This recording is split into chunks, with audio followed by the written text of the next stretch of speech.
Hello my dear friends, my name is Kirti Sagar. हम पढ़ रहे हैं आपका सब्जेक्ट हिस्ट्री।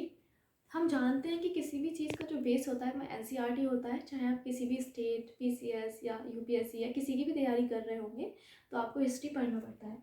ठीक, तो हम पढ़ रहे हैं क्लास 6 से हम स्टार्ट कर रहे हैं। हमारा फर्स्ट चैप्टर है क्या, कब, कहाँ और कैसे। देखिए, जब ये चारों वर्ड आते हैं तो आप जानते हैं कि एक क्वेश्चन मार्क यहाँ पे लगा हुआ है। अगर आप चैप्टर नंबर 1 देखेंगे हिस्ट्री का तो उसमें ये क्वेश्चन मार्क भी लगा हुआ है। इसका मतलब क्या है कि हमें इन सवालों के जवाब ढूंढने हैं। अच्छा, अब ये तो बहुत सारे सेंसेस में हो सकते हैं। तो फर्स्टली हमारा क्या है, देखिए हिस्ट्री में हम क्या पढ़ते हैं, मानव की उत्पत्ति कैसे हुई या जो भी पुरानी सभ्यताएं थी वो कैसे पता चला।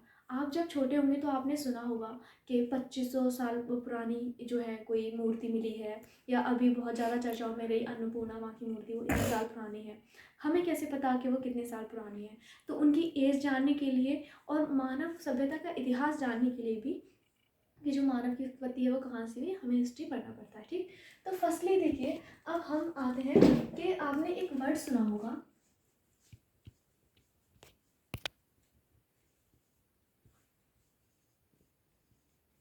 पुरातत्व विभाग। इस वर्ड का क्या मतलब है?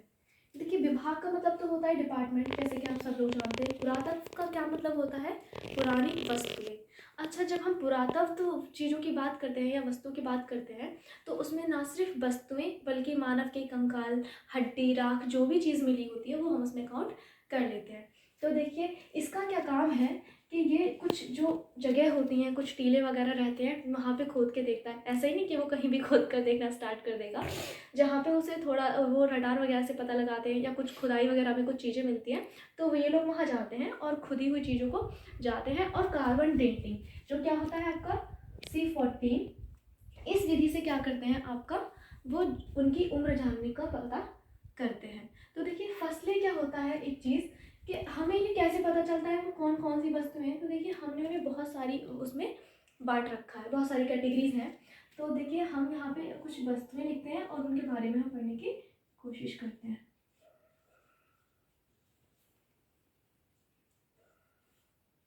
देखिए, अब आपके मन में एक क्वेश्चन आ रहा होगा कि पुरातत्व विभाग सिर्फ वस्तुओं के द्वारा ही पता लगाता है किसी के बारे में? नहीं। तो देखिए, दो चीज़ें हैं, हम इनको मोटे मोटे में दो पार्ट्स में डिवाइड कर सकते हैं कि वो कैसे पता करता है। एक तो फर्स्ट क्या होता है हमारा, पुरातन वस्तुएं। एक हम यहाँ पे अगर यहीं से हम ऐसे ही ले लें तो दूसरा होता है हमारा साहित्यिक स्रोत।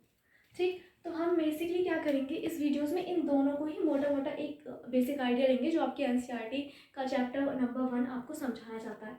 तो देखिए, पुरातन वस्तुएं बहुत सारी होती हैं। फर्स्ट में हम अगर हम बात करें तो हम यहाँ पर लिख सकते हैं क्या, अभिलेख। इन चीज़ों को हम अभी डीपली समझेंगे। सेकेंड लिख सकते हैं क्या, भवन। जब हम भवन की बात कर रहे हैं तो यहाँ पे पुरानी भग्नावशेष जो राख बनी हुई है या जो खंडर है वो सारी चीज़ें इसमें आपकी ऐड हो जाएंगी। थर्ड में हम लिखेंगे क्या, सिक्के। क्योंकि सिक्के भी तो पुराने होते हैं। आपने सुना होगा कि यहाँ पे मजदूर खुदाई कर रहे थे और वहाँ सोने के सिक्के मिल गए, तो वो क्या होते हैं उनके बारे में हम थोड़ा सा यहाँ पे जानकारी लेंगे। और जो आपका फोर्थ जो आपका चीज़ है वो आपका हो सकता है क्या, मूर्तियाँ।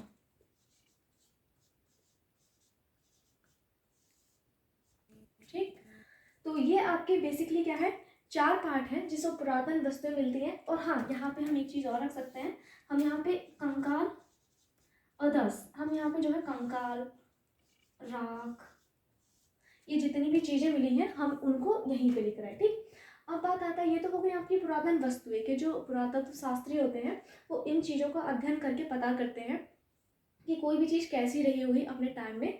ठीक, साहित्यिक स्रोत में देखिए आपके बहुत सारे हो जाते हैं। मोटे मोटे 53 को हम दो भागों में बांटते हैं। एक होता है हमारा देसी साहित्य और दूसरा होता है हमारा क्या, विदेशी साहित्य।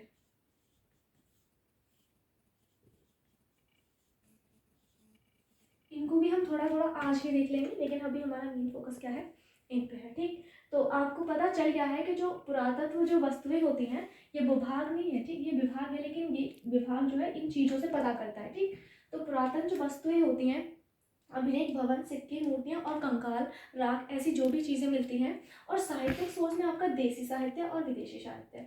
देसी साहित्य वो जो हमारे पहले राइटर्स लिख कर जा चुके हैं, इसमें आपका ब्राह्मण साहित्य, बौद्ध साहित्य इत्यादि आ जाएंगे। और विदेशी साहित्य में भी आपका बौद्ध साहित्य भी आ सकता है, जैसे जो आपका हुमायूं सांग वगैरह ने लिखा था। और विदेशी साहित्य में जो आपके मुसलमान या अरबी लेखक जो लिख कर गए हैं। ठीक, तो ये आपके 2 टाइप्स हो चुके हैं। अभी हम इसको साफ कर देते हैं और हम इनको डीपली पढ़ते हैं। तो देखिए हम पढ़ते हैं अभिलेख। अभिलेख में आप जानते हैं कि अभिलेख क्या होते हैं। देखिए अभिलेख होते हैं जो आपके पाषाण शिलाओं, शिलाओं मतलब पत्थर, स्तंभों, ताम्रपत्र या भोज पत्र, कहीं कहीं दीवारें। ठीक, पाषाण शिलाओं मतलब पत्थर की शिलाएं, स्तंभ, ताम्रपत्र, ताम्रपत्र मतलब तांबे के जो कोई पत्र होते हैं वो, भुजपत्र मतलब भुज क्या होता है, एक हिमालय में पाया जाने वाला पेड़ है। ठीक, और दीवारों इत्यादि पर जो खुदे हुए वाक्य होते हैं किसी विशेष लिपि में, वो हमारे अभिलेख कहलाते हैं। अब आप जानते हैं कि भारत में सबसे पुराने शिलालेख किसके हैं, या पुराने अभिलेख किसके हैं सबसे, अशोक के। अगर आप बात करें तो ये कितने पुराने हैं, तो देखिए ये करीब 300 ईसा पूर्व आपके पुराने सबसे अभिलेख हैं वो हैं अशोक के। ठीक, आपने ये पढ़ा होगा कि अशोक के जो टोटल कितने शिलालेख मिलते हैं। वैसे तो उसके बहुत सारे हैं, इनको भी बहुत सारे भागों में बांटा गया है, लेकिन ये चीज़ हम डीपली पढ़ेंगे आगे। अभी आपको सिर्फ इतना जानना है कि अभिलेख क्या होते हैं। तो देखिए आपको पता चल चुका है सबसे पुराने शिलालेख जो है वो किसके, शिलालेख या अभिलेख किसके हैं, अशोक के हैं। एक्चुअली शिलालेख इज पार्ट ऑफ अभिलेख, ये सब 300 ईसा पूर्व पुराने हैं। ठीक, और अशोक के शिलालेखों को सबसे पहले किसने पढ़ा था, जेम्स प्रेंसिल। जेम्स प्रेंसिल देखिए कौन था, कि आपको पता है ये टाइम पीरियड रहा होगा आपका 1835 से 37 ईस्वी में। तो ये देखिए ये एक अंग्रेज थे, इनको जो है भारतीय साहित्य में बहुत रुचि थी, या आप कह सकते हैं कि भारत के बारे में ये जानना चाहते थे। तो इन्होंने अशोक के शिलालेखों को सबसे पहले सही या करेक्ट पढ़ा, ऐसा नहीं कि उससे पहले कोशिश नहीं की गई थी। ठीक, तो ये थे हमारे अभिलेख। अच्छा, अशोक के अभिलेखों के अलावा आपको हाथी गुम्फा अभिलेख,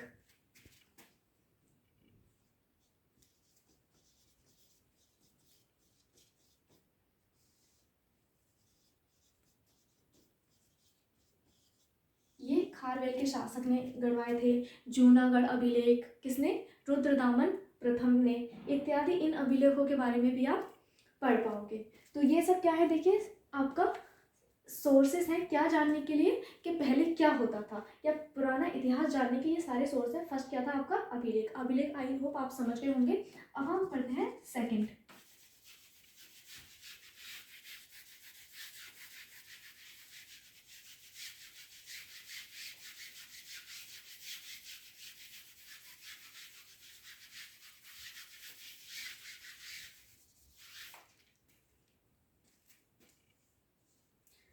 सेकंड है आपका स्मारक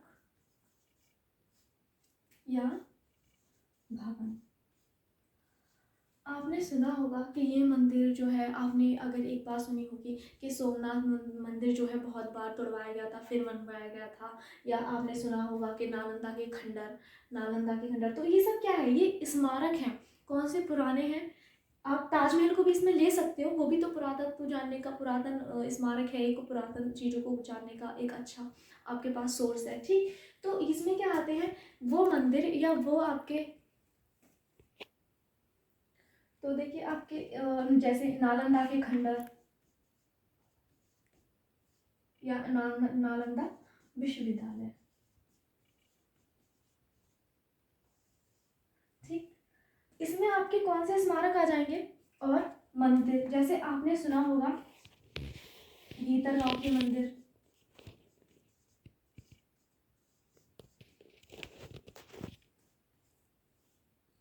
या देवगढ़ का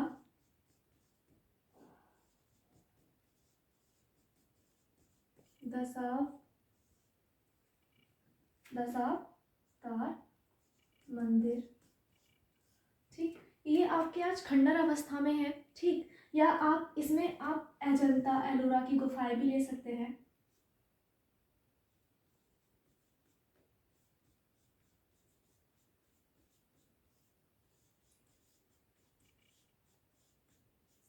अब आप ये कहेंगे कि ये तो बनाए नहीं गए थे, लेकिन इन्हें ये जो गुफाएं हैं ये पहाड़ों को काट काट कर बनाई गई थी, तो ये भी तो पता चलता है कि इन पे जो चित्र बने हुए हैं, आपने सुना होगा कि अजंता में बहुत फेमस चित्रकारी है, पदमपाड़ी का चित्र मिलता है, एलोरा में भी बहुत ज़्यादा अच्छे चित्र मिलते हैं, तो उन चित्रों की उम्र का पता लगाया जा सकता है।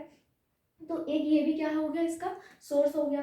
ठीक, और देवगढ़ का दशावतार मंदिर, भीतरगढ़ के मंदिर। अब बात करते हैं, मंदिरों की बात हो ही रही है तो इनकी शैली कितने प्रकार की होती है। तो देखिए जो भी मंदिर नॉर्थ इंडिया, एन आई यहाँ पर रिप्रेजेंट कर रहा है नॉर्थ इंडिया। ठीक, जो नॉर्थ इंडिया में बनते थे वो आपके बनते थे नागर शैली में, ये क्वेश्चन आप याद रखें। और जो आपके साउथ इंडिया में बनते थे वो बनते थे आपके द्रविड़ शैली में। अब बात करते हैं मध्य भारत की, तो हम मध्य को मेडिवल कह सकते हैं, यहाँ पे इंडिया हम इसे रिप्रेजेंट कर रहे हैं। तो ये जो मंदिर बनते थे वो आपके बनते थे देसर शैली में। ठीक, ये आपके 3 मंदिर बनते थे। तो देखिए ये भवन आज बेशक जो है खंडर की अवस्था में है, लेकिन इनसे हमें इनके बारे में बहुत कुछ पता चलता है कि ये कब बनाए गए थे। तभी तो आपको पता है कि कौन सा गुप्त काल में बना था या कौन सा किसके काल में बना था। ठीक, जैसे कि नालंदा विश्वविद्यालय अगर आपको पता हो तो ये किसने बनवाया था, कुमारगुप्त प्रथम। ठीक, अब हम पढ़ते हैं आपका तीसरा, थर्ड क्या है आपका, सिक्के।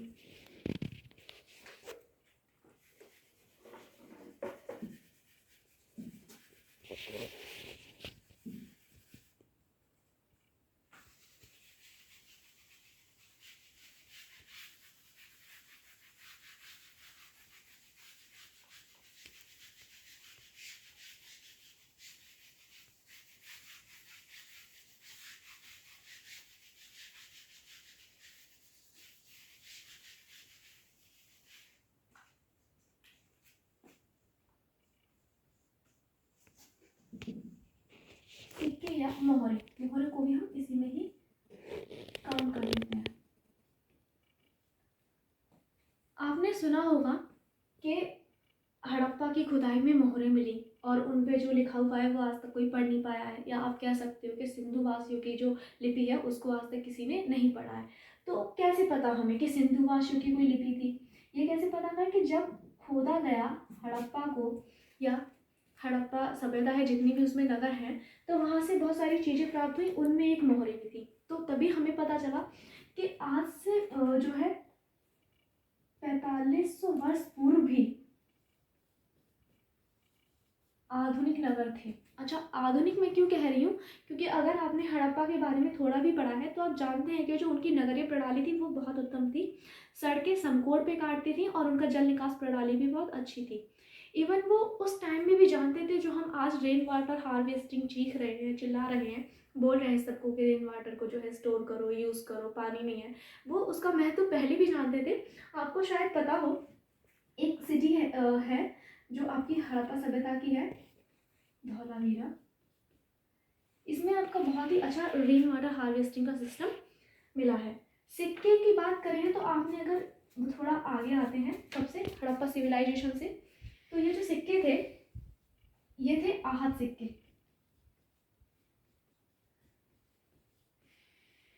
आहत क्यों? पंचमार्क, क्योंकि इनको चोट, एक सांचा था उसमें ढालकर दबाकर फिर बनाया जाता था, ठीक। तो इसलिए इनको आहत सिक्के कहते हैं या इनको पंचमार्क भी कहते हैं। क्यों? क्योंकि इन पे मोर, अर्धचंद्र इत्यादि के जो है चिन्ह बने हुए थे, तो उन्हें हमने कहा है आहत सिक्के। इन सिक्कों के जरिए भी हमें जो है पता चला है पुरानी सभ्यताओं के बारे में। तो अब हम पढ़ते हैं आपका फोर्थ वस्तु जो इम्पोर्टेंट है।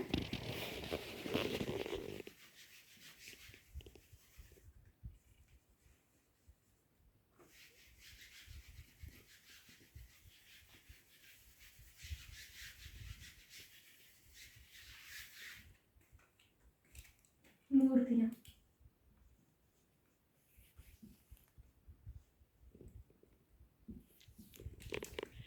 हम सब पढ़ते हैं बेसिक चीज़ एक, क्या आपने देखी होगी नटराजन की मूर्ति। हाँ, रियल में किसी ने नहीं देखी, लेकिन एटलीस्ट हमने उसकी पिक्चर्स में हमेशा देखी है, जिसमें शिव को नृत्य मुद्रा में दिखाया गया है।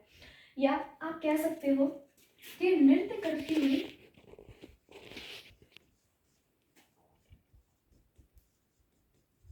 कांसे की मूर्ति, ये कहाँ पाई गई है? मोहनजोदाड़ो में, ठीक। और बुद्ध की मूर्तियां,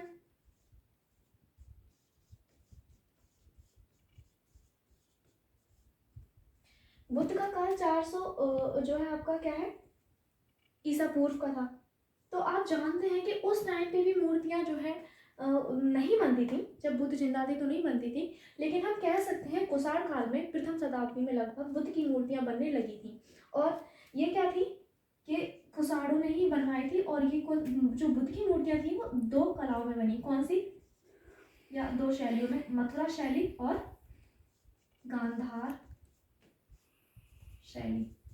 ये आप डीपी पढ़ेंगे जब आप हम इस चीज को आगे बढ़ाएं, ठीक। तो ये मथुरा शैली आपकी स्वदेशी शैली है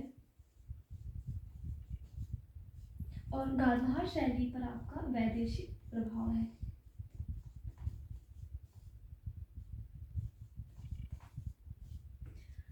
कहा जाता है कि भारत में जो प्रथम मूर्तियां बनी थी वो बुद्ध की थी। कब? ईसा पूर्व शताब्दी में, ठीक। तो बुद्ध की मूर्तियां देखिए दो शैलियों में, मथुरा शैली और गांधार शैली। मथुरा शैली जो है वो स्वदेशी है और गांधार शैली जो है वो उस पर वैदेशिक प्रभाव है, कह सकते हैं आप विदेशी है, ठीक। इन दोनों का मिश्रण है, या थोड़ा इसी जो है अच्छी चीज़ें इसमें है, इसकी चीज़ें थोड़ी इसमें है। अब बात करते हैं हम आपके साहित्यिक सोर्सेज की। तो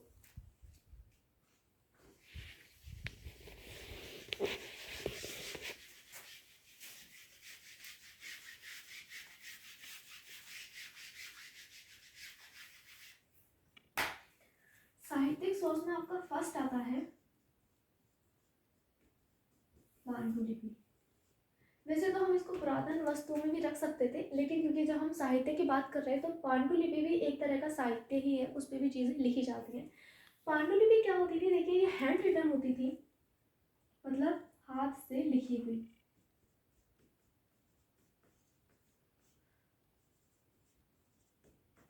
ठीक, तो ये भी आपको बहुत ज़्यादा जो है संख्या में मिली है, ठीक। तो फिर क्या करते हैं, सेकंड आता है आपका। अब बात करते हैं पहले देसी साहित्य की, या भारतीय साहित्य आप इसको बोल सकते हैं। इसको भी हम बहुत टाइप में हम बांट सकते हैं। कुछ होता है धार्मिक और एक होता है अधार्मिक। आप इसको अधार्मिक कह सकते हैं, या आपका ये प्रशासनिक भी हो सकता है, क्योंकि हम अभी आपको दिखाएंगे कि वो कौन कौन से ग्रंथ थे जो धर्म से इतर थे। इसमें भी आपके देखिए बहुत सारे आ जाते हैं। एक तो आ जाता है क्या आपका वेद। ये आपको पता है वेद आपके चार थे, कौन से? ऋग्वेद, यजुर्वेद अर्थवेद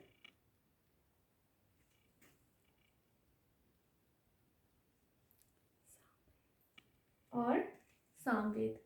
ठीक, तो अब फिर आता है आपका ब्राह्मण साहित्य। हम उपनिषद,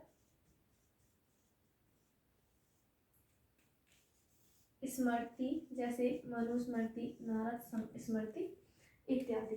इसमें देखिए वो साहित्य रखा गया है। अच्छा, ये भी आपका बहुत सारा होता है, हो सकता है ये आपका हिंदू साहित्य, आप इसको बोल सकते हैं। ठीक, फिर इसमें आ जाएगा आपका बौद्ध साहित्य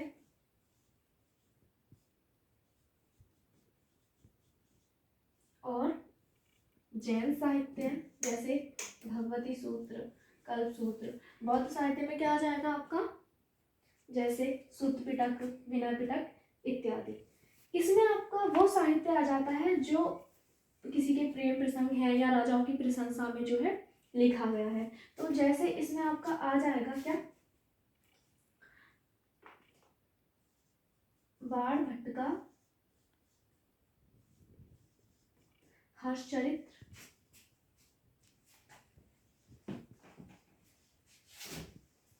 कल्हड़ की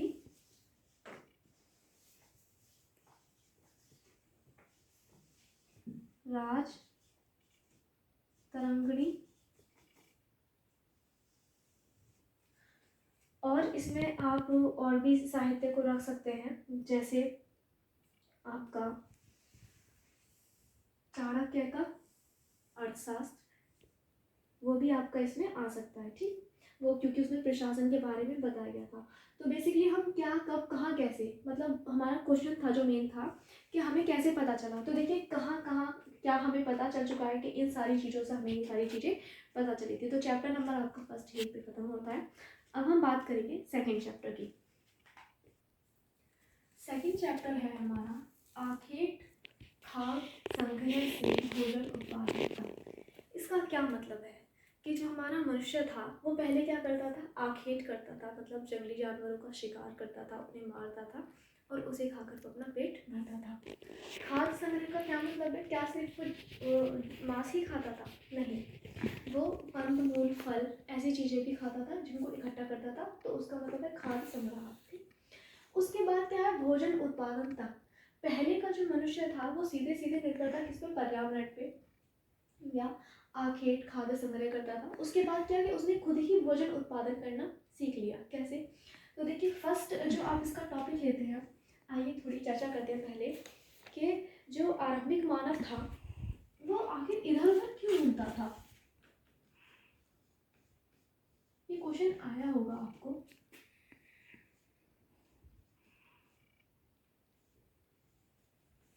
तो देखिए क्यों घूमता था वो, उसके पीछे क्या रीज़न है। जैसे कि आपको अभी बताया कि जब वो आखेट करता था, खाद्य संग्रह करता था, तो एक जगह जब कंदमूल फल फूल खत्म हो जाते थे, उसके बाद क्या करता था वो, शिकार की खोज में दूर निकल जाता, या खाद्य संग्रह करते करते एक जगह के जब फल वगैरह खत्म हो जाते तो वो दूसरी जगह आ जाता। तो इसलिए मानव क्या था, वो पहले इधर उधर घूमता था। उसके बाद क्या करता था,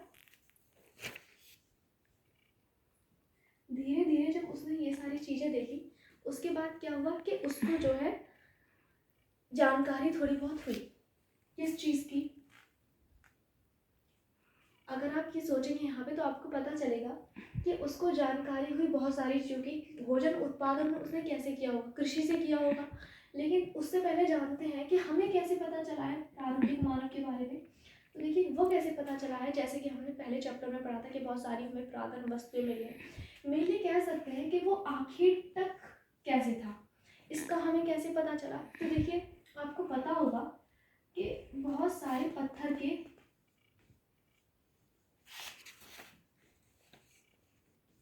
औजार मिले हैं।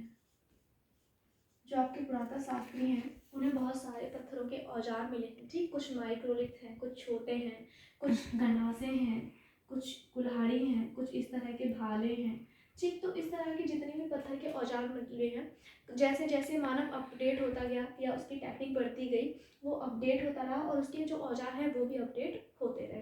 तो जैसे जैसे मिले हैं उससे पता चला है कि जो पहला मानव था वो आखेट करता था। ठीक, और कुछ जानवरों की हड्डियां भी मिली हैं।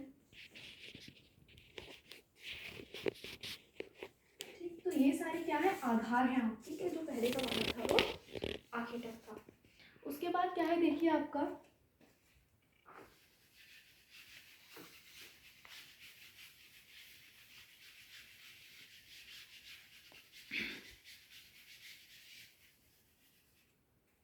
एक वर्ड सुना होगा आपने,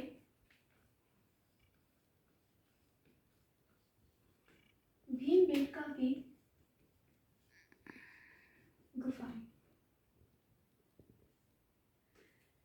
ठीक, आपने कहीं ना कहीं कभी ना कभी ये वर्ड जरूर सुना होगा।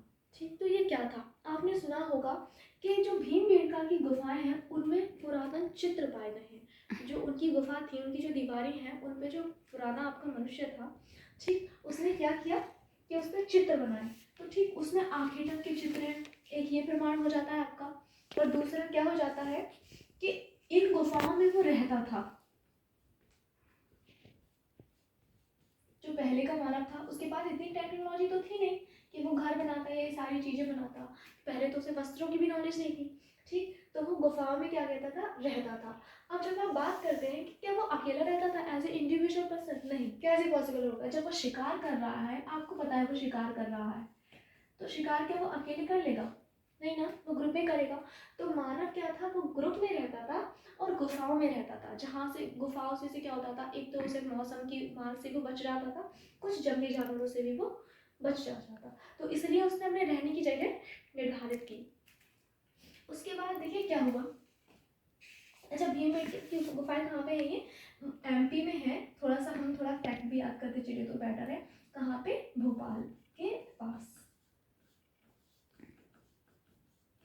ठीक, फिर आता है आपका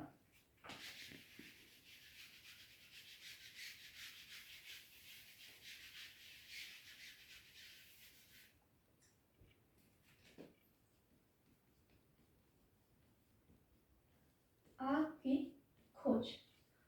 अच्छा, क्या लगता है, जैसे हम ये सारी चीज़ें नहीं पढ़ते थे तो हम क्या सोचते होंगे कि ये तो बहुत नॉर्मल चीज़ रही होगी कि अब तो माचिस जलाई, आग जल गई। क्या मनुष्य को भी या पहला जो आग का आदि मानव था उसके लिए भी ये बहुत आसान था? नहीं ना। कैसे? तो उसने आग की खोज कैसे की होगी? क्या उसके पास कोई मैच बॉक्स थी? नहीं। क्या हुआ कि उसने कभी, जो पहले का जो मनुष्य था आपका आदि मानव, जंगल में कभी उनका दावानल हो जाता था। दावानल क्या होता है? जंगलों में जो आग लग जाती है उसका दूसरा नाम दावानल है। आप इसे हिंदी के लिए भी याद कर सकते हैं, ये वर्ड बहुत पूछा जाता है। ठीक, तो जो दावानल हो जाता था तो उसे प्राकृतिक आपदा मानता था और वो डर जाता था।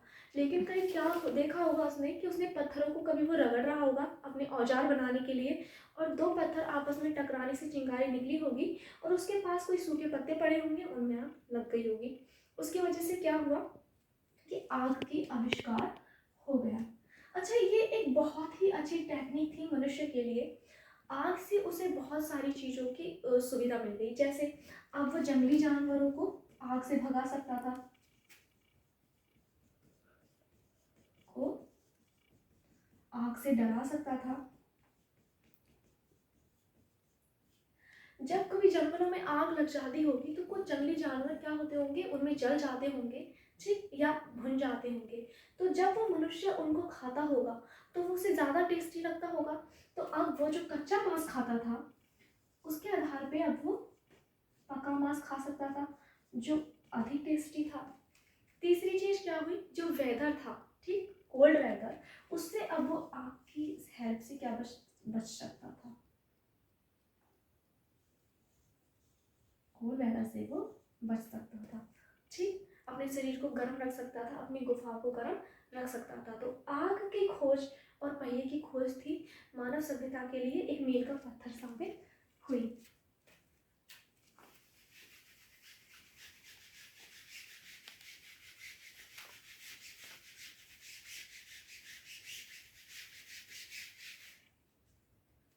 अब बात करते हैं खेती और पशु पालन। अच्छा, हमने पढ़ा कि जो आरंभिक मनुष्य था वो आंखें तक था, खाद्य संग्रह था। फिर हमने पढ़ा पहले वो कच्चा मांस खाता था, फिर वो पका मांस खाने लगा। फिर खेती और पशुपालन कैसे आया होगा? अगर आपको पता होगा तो मानव द्वारा पाले जाने वाला प्रथम पशु क्या था? कुत्ता। ठीक, खेती और पशुपालन कैसे किया होगा? क्या उसके पास पारंपरिक खेत थे जहाँ पे उसने कोई बीज था वो बोया वो हो गया? ऐसा नहीं हुआ होगा, ठीक।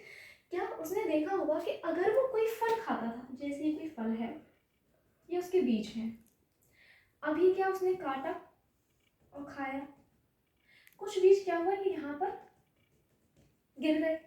अब क्योंकि यहाँ की जो मिट्टी थी वो उपजाऊ थी, तो यहाँ पे क्या होगा, कुछ दिनों बाद एक नए छोटे छोटे अंकुर बन गए। आफ्टर सम टाइम ये पौधे या पेड़ बने और इन पे वापस से फल लग गए। तो मनुष्य ने देखा होगा कि कोई फर्स्ट फल उसने खाया, तो वो जो गिरे वहाँ पे एक नया पौधा बन गया और उनमें भी सेम ऐसी ही आकृति हो गई। जैसे आप गेहूं का ही एक एग्जांपल ले सकते हैं, ठीक। हालांकि गेहूं का उपयोग नहीं मिलता आसानी से, लेकिन जो आप ले सकते हैं, तो उससे क्या हुआ, उसे पता चला कि जो वो खा रहा है उससे और बीज बन रहे हैं। तो उसने क्या किया, उन बीजों का संग्रह किया और उन बीजों को उसने पारंपरिक रूप से बोना शुरू कर दिया। ऐसे नहीं कि वो पूरा उसको खोदता होगा, नहीं, पहले उसने ऐसे ही बिखेरे होंगे। सारी चीज़ें धीरे धीरे डेवलप होती है ना, तो फिर क्या होगा, धीरे धीरे इस तरह से जो मनुष्य हो गया वो खेती की ओर अग्रसर हो गया। अब जब उसने खेती की तो उसे पशुधन की भी आवश्यकता हुई। उसे पता चला होगा कि जो गाय या कोई भी जो बकरी इत्यादि होती है ये दूध देते हुए, पशुपालन से मानव को दो चीज़ों की हेल्प हुई। क्या, आदि मानव, जब हम वर्ड कर रहे हैं तो होमोसेपियंस की बात नहीं कर रहे हैं, आदि मानव की बात करें, ठीक। होमोसेपियंस जो होता है वो आधुनिक मनुष्य है, उसको भी आप जो है वैसे आदि मानव में काउंट कर सकते हो, ठीक। तो फिर आ रहा है आपका क्या, एक तो क्या कि उसे इनसे दूध मिला, दूसरी चीज उसे इनसे मांस मिला। अब जब वो खेत पर निर्भर था तो अब क्या, उसे मांस भी इनसे मिलने लगा और क्योंकि इनकी संख्या भी बढ़ती रहती थी तो इन्हें अधिक मांस मिला। तो इनकी जो खाद्य निर्भरता थी, ठीक, वो खेती और पशुपालन पे हो गई। अब जब खेती और पशुपालन हो गया है तो नेक्स्ट क्या होगा, स्थायी जीवन की ओर, मतलब जो मनुष्य था स्थायी जीवन में उसने बसने की परंपरा शुरू कर दी।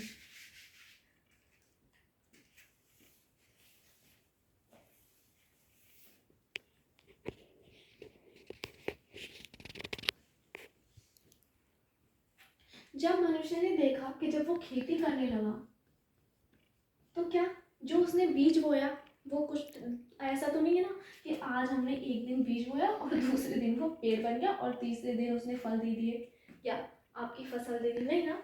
तो जब वो किया तो उससे उसकी आपकी जो खेती थी, हाँ, या आप इसे फसल कह सकते हो, इसकी देखभाल के लिए क्या हुआ, उसे एक जगह पे रुकना पड़ा।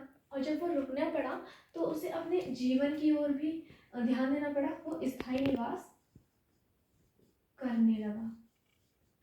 तो जो मनुष्य था वो यहाँ तक स्थायी निवास की परंपरा में आ चुका था, ठीक। पशुपालन से हमें बता चुके हैं कि उसे बहुत ज़्यादा उससे उसकी हेल्प हुई। फिर एक बात करते हैं, एक वर्ड आपने सुना है, मेहरगढ़। अच्छा, आपकी एनसीईआरटी जो है, क्योंकि ये पुरानी है तो ये अपडेट नहीं हुई है, इसमें लिखा गया है कि खेती की जो शुरुआत हुई थी वो मेहरगढ़ से हुई थी। तो लेकिन अब हम अपडेट कर देते हैं, या आपको भी अपडेट रहना चाहिए कि अब जो खेती की शुरुआत है, कि सबसे पहले खेती के जो साक्ष्य मिले हैं वो मिले हैं आपके कहाँ, लहुरा देवा। ये कहाँ पे आपका, गोरखपुर में। ये कहाँ पे आपका, उत्तर प्रदेश। तो प्रारंभिक खेती के जो साक्ष्य मिले हैं वो लहुरा देवा मिले हैं गोरखपुर उत्तर प्रदेश में, ठीक। तो आपका सेकंड चैप्टर है वो यहाँ पर समाप्त होता है। अब हम बात करते हैं नेक्स्ट चैप्टर की। चैप्टर नंबर 3 है हमारा आरंभिक नगर, ठीक। तो हम बताते हैं आपको कि 1921 में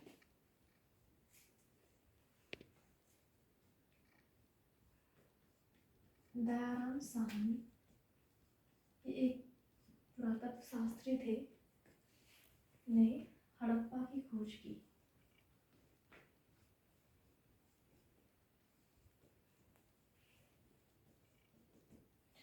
देखिए इन्हें कैसे पता लगा कि पंजाब में क्या था, जब आपका रेल लाइन बिछ रही थी तो वहाँ के जो कुछ मजदूर वगैरह थे उन्हें कुछ ईंटें मिली। वो लोग क्या किया वहाँ से, क्योंकि जो मजदूर होते हैं वो आस पास के ही होते हैं, तो वो ईंटें सारी उठा उठा के ले गए जितनी भी उन्हें दी, और उन्होंने उसे यूज़ कर लिया।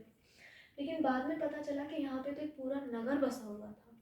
ठीक, तो दयाराम साहनी ने क्योंकि इसकी खोज की, और ये जो इसका नाम था क्या, हड़प्पा, उस जगह का नाम, तो इसीलिए इस सभ्यता का नाम रख गया हड़प्पा। ये पाक का आधा हड़प्पा या सिंधु घाटी सभ्यता। ठीक, टाइम पीरियड माना जाता है इसका, टाइम पीरियड को बहुत सारे मतभेद हैं, लेकिन फिर भी जो ज़्यादातर विद्वान हैं वो सहमत हैं 2500 से 1750 ईसा पूर्व तक। ठीक, ये आपका हड़प्पा सभ्यता का टाइम माना जाता है। इसके बारे में हम थोड़ा सा बेसिक आपका इंफॉर्मेशन ले लेते हैं। देखिए, हड़प्पा सभ्यता थी, इसके बारे में जो कुछ जानना ज़रूरी है कि यहाँ पे बहुत सारे बड़े बड़े शहर मिले, जैसे मोहनजोदड़ो, कालीबंगा, रंगपुर,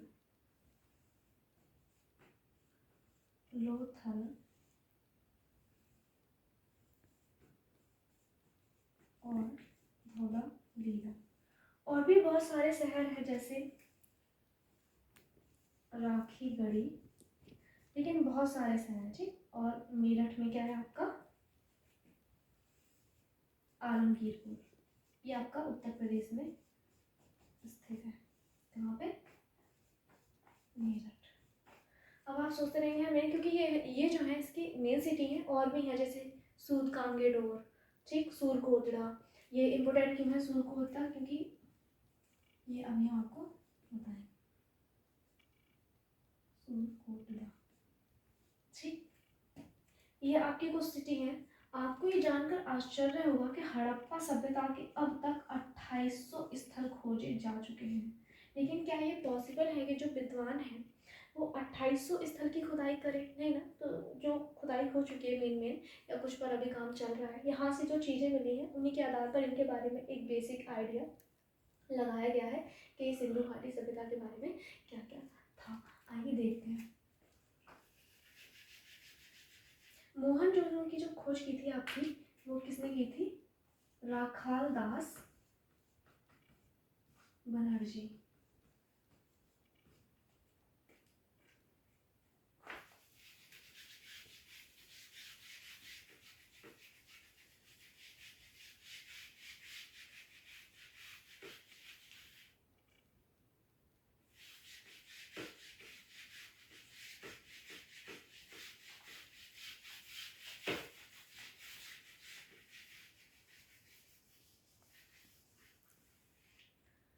आइए इसकी हम थोड़े नगर, जो इनके नगर थे उनकी विशेषताएं पढ़ते हैं, फिर हम हड़प्पा के बारे में थोड़ा इनका धार्मिक जीवन, राजनीतिक जीवन इत्यादि के बारे में पढ़ेंगे। तो पहले इनकी पढ़ते हैं हम नगरीय विशेषता। नगरीय विशेषता, तो देखिए इनकी फर्स्टली तो यही चीज़ थी कि जो इनके नगर थे उनकी जो सड़कें थी वो एक दूसरे को समकोण पर काटती थी।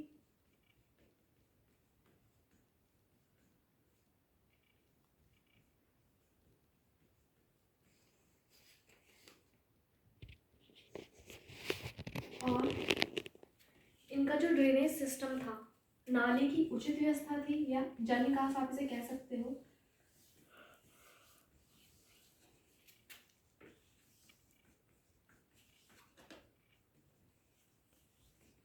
और इनकी जो नालियाँ थी वो कवर रहती थी। ठीक, और तीसरी बात क्या, ये जो सभ्यता थी जिसके साथ जितने भी इसकी समकालीन सभ्यता है, जैसे मेसोपोटामिया की सभ्यता हो, उन सब में सबसे उन्नत थी, क्योंकि यहाँ पे ही केवल पकी ईंटों का इस्तेमाल किया गया था। इनके जो नगर होते थे वो दो हिस्सों में बने होते थे, कहता एक था उसका पश्चिमी भाग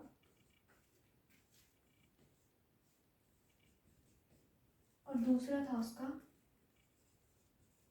पूर्वी भाग। ये जो पश्चिमी भाग था ये थोड़ा ऊंचा बना होता था, ऊंचे आपके स्थान पर बना हुआ होता था, और यहाँ पे कुलीन लोग रहते थे जो वहाँ पे शासन करते थे, और पूर्वी भाग में आपके मजदूर और शिल्पी रहते थे। ठीक, ये तो थी इसकी कुछ नगरीय विशेषताएं। ठीक, एक दो नगरीय विशेषता इसकी क्या है कि एक आप पॉइंट डाल के लिख सकते हैं कि वैसे तो सारे जो आपके सिटी हैं किसके, हड़प्पा सभ्यता के, उनमें आपके दो दुर्ग पाए गए हैं, एक पश्चिमी दुर्ग और पूर्वी दुर्ग। आपका धौलावीरा एकमात्र ऐसा सिटी है जहाँ पे 3 दुर्ग पाए गए हैं। ठीक, पश्चिमी भाग, पूर्वी भाग और मध्य भाग। तो धौलावीरा क्या है, इसका अपवाद है। हम थोड़ा थोड़ा सिटी के बारे में देख लेंगे, यहाँ पे बेसिक सारी चीजें यही है। ठीक, लोथल जो था वो इसका बंदरगाह शहर था। बंदरगाह समझते हैं ना, बंदरगाह। ठीक, आपका बंदरगाह होता है जैसे गोदी। ठीक, वाटर पोर्ट। फिर आता है आपका क्या कि कुछ वस्तुएं कहाँ से मिली, ये हम अभी देख लेते हैं इसमें। तो देखिए, ठीक है, फिर आता है आपका सूरकोट दा। ये इसलिए इम्पोर्टेंट है कि हम अक्सर ये भ्रम रहता है क्या हड़प्पा वासियों को घोड़े का ज्ञान था, तो आंसर आता है नहीं। लेकिन जो सूरकोट सिटी है यहाँ पे आपके घोड़े के अवशेष आपकी सूरकोटता में पाए गए हैं। लोथल आपका क्या है, बंदर का शहर है। ये सीधे सीधे एग्जैक्ट क्वेश्चन पूछे जाते हैं। धौलावीरा में आपके 3 दुर्ग पाए गए हैं। यहाँ पे क्या पाया गया है आपका, रेन वाटर हार्वेस्टिंग को क्या कहेंगे, जल संग्रहण विधि आपकी कहाँ पाई गई है, धौलावीरा में। ये वो चीजें हैं जो इम्पोर्टेंट हैं। ठीक, और आपका इसको हम साफ कर देते हैं, फिर थोड़ा और इसके बारे में जानते हैं।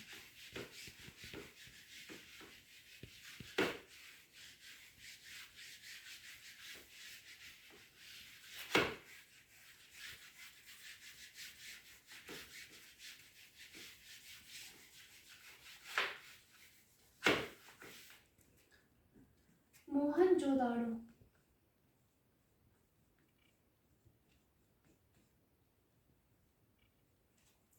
मोहनजोदाड़ो से क्या मिला है, देखिए, कांसे की लकड़ी। ठीक, और अन्नागार, विशाल स्नानागार। अगर आपसे पूछा जाए कि सिंधु सभ्यता का जो सबसे बड़ा स्थल है या सबसे बड़ा जो कोई अगर वहाँ पे स्ट्रक्चर है तो वो क्या था, तो देखिए वो वहाँ का अन्नागार था। ठीक, विशाल स्नानागार मिला है। कुछ लोगों का मानना है, विद्वानों का, कि जैसे किसी धार्मिक कार्य के लिए जो है जलकुंड होते हैं उसमें स्नान करके फिर स्टार्ट करते हैं, तो ये उस कार्य के लिए रहा होगा। लेकिन अभी तक ऐसा इसके बारे में कोई ऐसा मानना नहीं है। ठीक, फिर बात करते हैं कहाँ की, कालीबंगा की। यहाँ पे जो देखिए, वैसे कालीबंगा का क्या अर्थ होता है, काले रंग की चूड़ियाँ। मोहनजोदाड़ो का क्या मतलब होता है, मृतकों का टीला। ठीक, यहाँ से मिले आपके हल से जुते हुए खेत के साक्ष्य। इससे क्या पता चलता है कि जो सिंधुवासी थे उनको खेती के बारे में नॉलेज थी, ऑब्वियसली थी। ठीक, और यहाँ एक जो नोट डाल के आप लिख सकते हैं कि कपास उगाने का श्रेय किसे दिया जाता है, सिंधुवासियों को। ठीक, और ये जौ, सरसों, चना, मटर जैसी फसलें भी उगाते थे, लेकिन कपास भी ये उगाते थे। ठीक, अब बात करते हैं कि आपका बुर्जहोम, यहाँ से क्या मिला है, ये वो स्थल है, वो चीजें हैं जिनसे मेनली क्वेश्चन पूछे जाते हैं। बुर्जहोम से मिला है आपका गर्तावास, मतलब जमीन या गड्ढों के अंदर जो है घर। ठीक, और यहाँ से क्या मिला है आपका, एक मालिक को दफनाया गया है या एक मनुष्य को दफनाया गया है, क्या, उसके कुत्ते के साथ।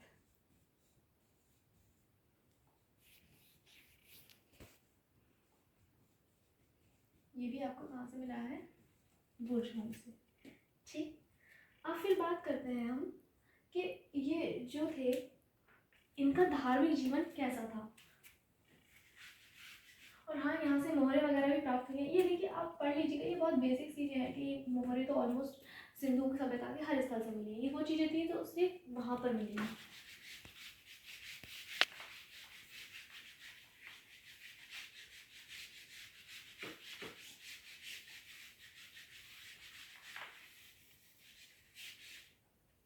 इनका धार्मिक जीवन कैसा था?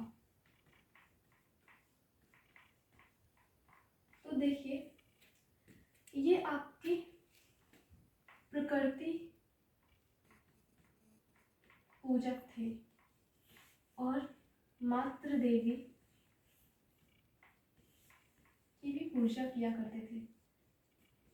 जादू टोनों में विश्वास रखते थे ये, इसीलिए वहाँ से क्या है, बहुत सारे जो हड़प्पा सभ्यता वाले हैं, ठीक, वहाँ से जो है ताबीज बहुत ज़्यादा मात्रा में पाए गए हैं। तो उनसे ये मिला है कि ये जादू टोनों पर विश्वास करते थे।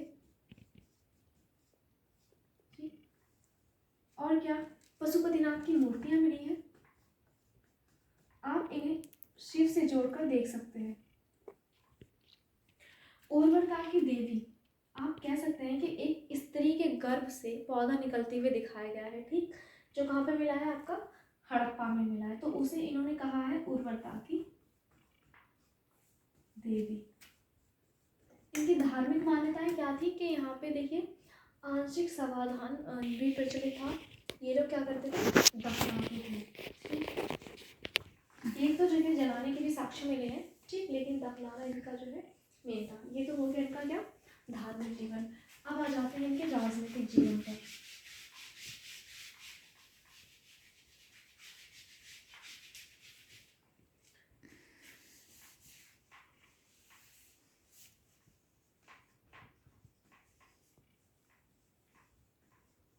राजनीतिक जीवन, इनका राजनीतिक जीवन देखिए कैसा था कि कुछ लोग कहते हैं कि जो शासक था वो कौन था, या जो शासक थे किसके द्वारा शासित थे।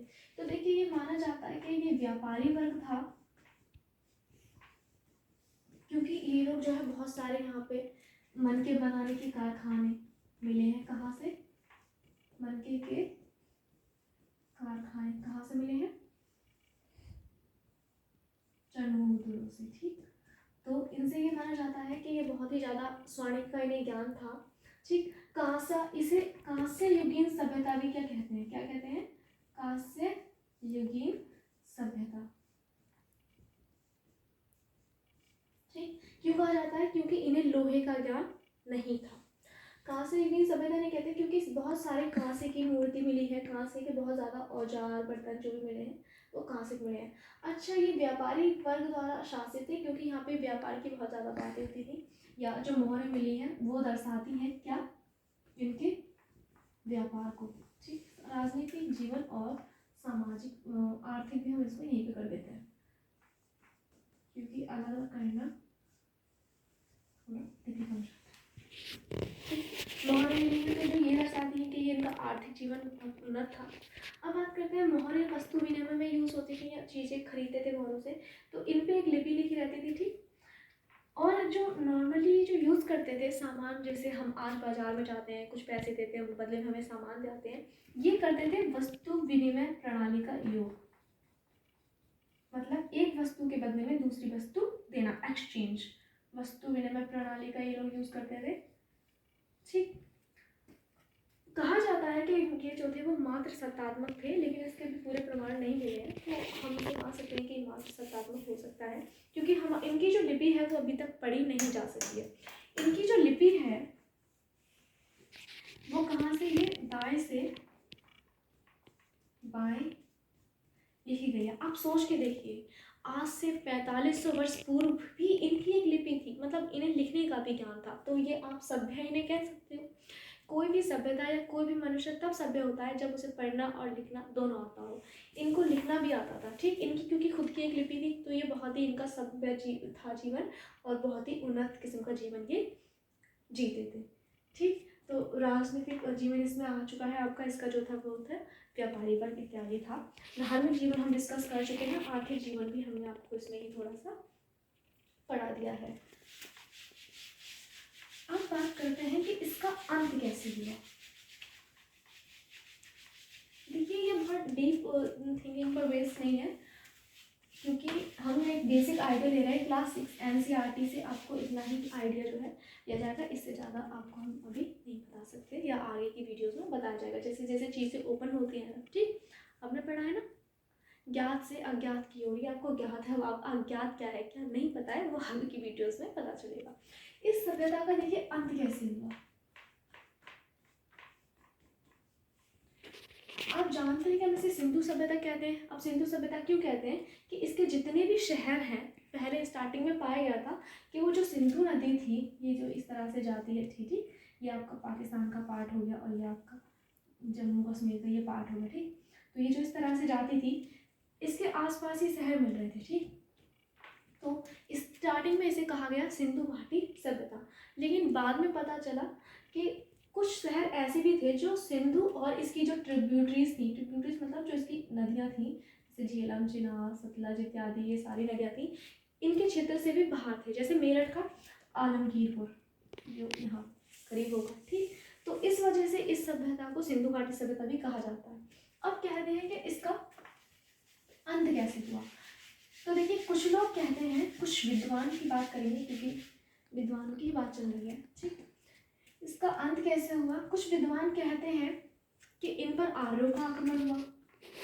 वो ऐसा क्यों कहते हैं, अच्छा, कि यहाँ पे बहुत सारे औजार पाए गए हैं जो सिंधु सभ्यता से बिल्कुल अलग थे। तो कुछ कहते हैं इनका आर्यों का आक्रमण हुआ और इस वजह से इनका अंत हो गया, ठीक। दूसरी चीज जो मानी जाती है वो मानी जाती है जलवायु परिवर्तन हुआ, और तीसरी चीज मानी जाती है क्या, कि बाढ़ आई थी। अब बहुत सारे जो विद्वान हैं वो सहमत हैं किस पर, थर्ड वाले पॉइंट पर, कि बाढ़ के कारण सिंधु सभ्यता का अंत हुआ। तो हम भी अभी इसी को ही सही मान लेते हैं कि सिंधु सभ्यता का अंत बाढ़ के कारण हुआ। ये आपका चैप्टर नंबर 3 यहाँ पे कंप्लीट होता है। अब नेक्स्ट हम पढ़ेंगे चैप्टर नंबर आपका 4। चैप्टर नंबर 4 है क्या बताते हैं हमें किताबें और कब्रें। तो देखिए कुछ किताबें हम इसमें पढ़ चुके हैं, उन्हें हमें थोड़ा सा इसमें डीपली पढ़ना है। जैसे फर्स्ट है आपका वेद। तो वेद हमने आपको बताए थे 4 प्रकार के होते हैं। कौन से, ऋग्वेद और सामवेद, यजुर्वेद एंड वो है आपका अथर्ववेद, ठीक। तो इन बुक्स के बारे में हमें थोड़ा सा पढ़ना है और हमें पढ़ना है आपकी कुछ कब्र वगैरह के बारे में। तो देखिए ये आपको पता है ये वैदिक सभ्यता थी, ठीक। वैदिक आर्य जिन्हें कहा गया। इसका टाइम पीरियड माना जाता है 1500 से आप 500 ईसा पूर्व, इसका टाइम पीरियड आप मान सकते हैं, ठीक। उसके बाद आता है देखिए ऋग्वेद है, ये आपका सबसे पुराना वेद है, ठीक। क्या आपका सबसे पुराना वेद है। इसमें 1028 सूक्त हैं और 10 मंडल हैं। पहला और 10वां मंडल सबसे बाद में जोड़ा गया है, ठीक। और जो आपका 10वां मंडल है, ठीक, इसमें आपका क्या है, वर्ण व्यवस्था को दिखाया गया है। वर्ण व्यवस्था थी वो आपकी वो किसने थी, 4 ब्राह्मण, मतलब जो समाज है या जो लोग हैं उनको 4 वर्णों में विभाजित कर दिया गया है, ब्राह्मण, क्षत्रिय, वैश्य और शूद्र, ठीक। तो देखिए जो ब्राह्मण होते थे आपके, ये पुरोहित होते थे। इनका मेनली क्या काम था कि जो आपके धार्मिक क्रियाएं या इत्यादि करते थे, ये जो थे सबसे ज़्यादा सम्मानित प्राप्त माना जाता था। इनको द्विज भी कहते हैं, द्विज इन तीनों को कहा जाता है, ठीक। द्विज उसे कहते हैं जिसे उपनयन संस्कार जिसका हो सकता है और जो आपका वेद पढ़ने का अधिकारी हो, ठीक। या जनेऊ धारण करने का अधिकारी हो। क्षत्रिय होते थे ये शासक वर्ग के होते थे, जो राजा होते थे वो क्षत्रिय वर्ग से आते थे, ठीक। और जो वैश्य होते थे ये व्यापारी होते थे। जो खाली वैश्य होते थे ना, सारा कर यही देते थे।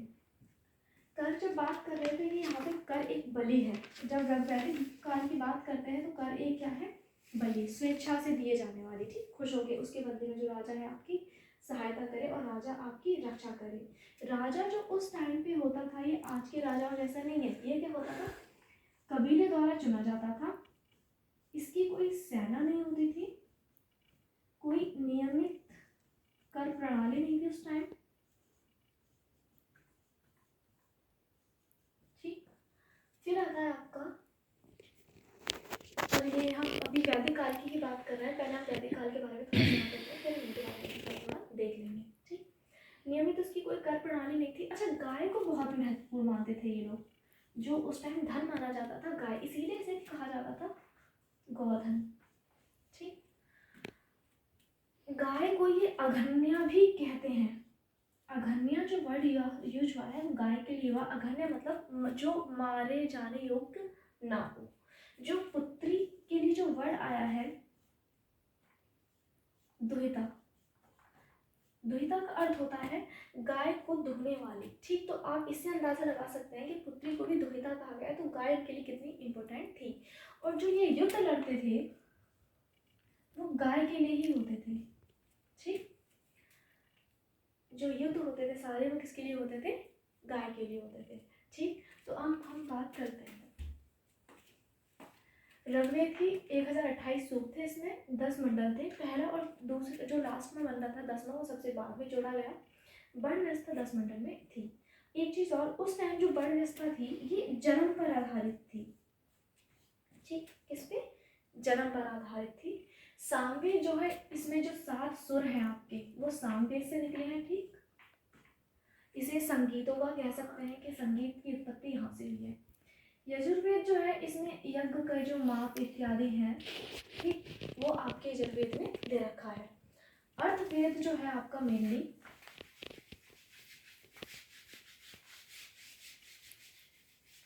वो है आपका क्या, जादू टोने, बीमारियां इत्यादि के बारे में ये जानकारी देता है, ठीक। अच्छा, ये जो वैदिक सभ्यता थी, क्योंकि ये आर्यंस थे और आर्यंस को क्या था, इन्हें घोड़े का ज्ञान था, ठीक। क्यों, क्योंकि ये घोड़े के ही रथ का यूज करते थे। दूसरी चीज थी कि ये जो थे इनके जो महत्वपूर्ण देवता थे वो थे इंद्र, अग्नि, वरुण और सोम, ठीक। एक देवता और थे पूषण, इन्हें पशुओं का देवता माना जाता था।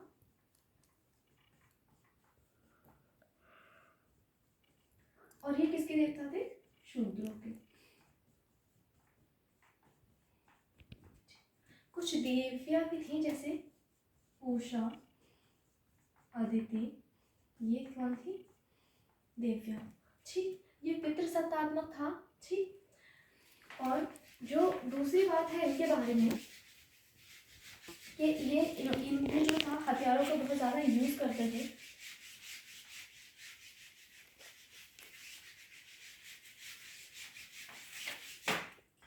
हेलमेट का यूज करते थे और कवच का यूज, जबकि सिंधु सभ्यतावासी थे उनको इसके बारे में जानकारी नहीं थी। एक वर्ड यूज होता है आयस। आयस जो शब्द है ये तांबे के लिए यूज करते थे और श्याम आयस ये यूज होता था लोहे के लिए। तो इससे ये पता चलता है कि इन्हें लोहे का ज्ञान था। एक जो चीज है कि ये ग्रामीण थे, मतलब गांव में बसते थे, ये नगरीय सभ्यता नहीं थी। दूसरी चीज है कि जो ये वैदिक आर्यंस थे ये युद्धों के लिए लड़ते थे और इनकी जो थी कि इनकी कोई लिपि नहीं थी। ये क्या करते थे, वेदों का जो आपका क्या था, जो रचयिता हुई थी, तो ये जो याद रखा जाता था ना, ये सुनकर याद रखा जाता था। ठीक,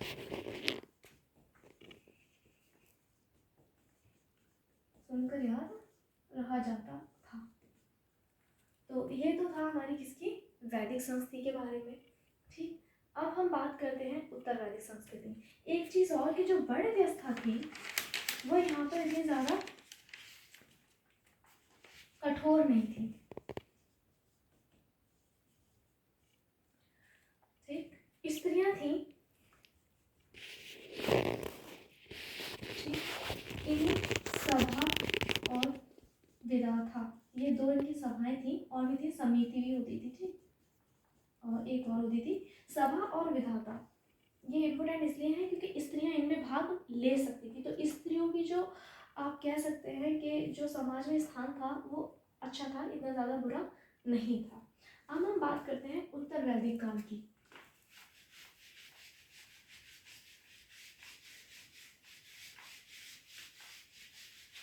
तो आपका चैप्टर भी बदल जाएगा थोड़ा सा।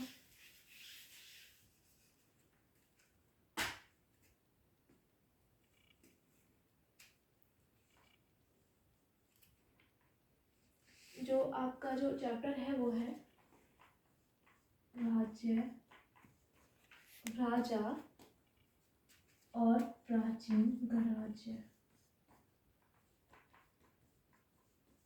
राज्य राजा कैसे बने, ये हम थोड़ा सा उत्तर जो है आपका जो उत्तर वैदिक काल है उसके बारे में हम इसमें थोड़ा सा इन्फॉर्मेशन ले लेंगे। देखिए, बात करते हैं कि कुछ लोग शासक कैसे बने। आप जानते हैं कि पहले क्या दिया जाता था, बलि दिया जाता था। बलि मतलब स्वैच्छिक नजराना, इसे आप बोल सकते हैं स्वैच्छिक नजराना। तो बलि क्या था आपका, ये स्वैच्छिक नजराना था। फिर क्या उत्तर वैदिक काल आते आते क्या हुआ, ये आपको नियमित बन गया, इसे मतलब राजा खुद से वसूलने लगे। ठीक, अच्छा, राजा के पास सेना अभी भी नहीं थी, अभी भी क्या थी, सेना नहीं थी, लेकिन अब ये लोग क्या करने लगे थे, कृषि करने लग गए थे। ठीक, ये जो वैदिक कालीन थे। अच्छा, जो वर्ण व्यवस्था थी जो अब तक किस पे आधारित थी, जन्म पर आधारित थी, उत्तर वैदिक काल में आते आते ये किस पर, नहीं, वर्ण व्यवस्था, सॉरी मिस्टेक, वर्ण व्यवस्था थी वो यहाँ पर जन्म पर आधारित हो गई थी, और जो आपका ऋग्वैदिक काल था उसमें वो कर्म पर आधारित थी। ठीक, फिर आता है आपका जो, तो ये क्या हो गया था, वर्ण व्यवस्था थी ये कठोर हो गई थी, स्त्रियों की दशा में गिरावट आ गई थी। क्यों, क्योंकि अब ये सभा और विधाता में भाग नहीं ले सकती थी, और क्या, ये गायत्री मंत्र का उच्चारण भी नहीं कर सकती थी, या वेदों का उच्चारण नहीं कर सकती थी। शूद्र और स्त्री इन दोनों की दशा में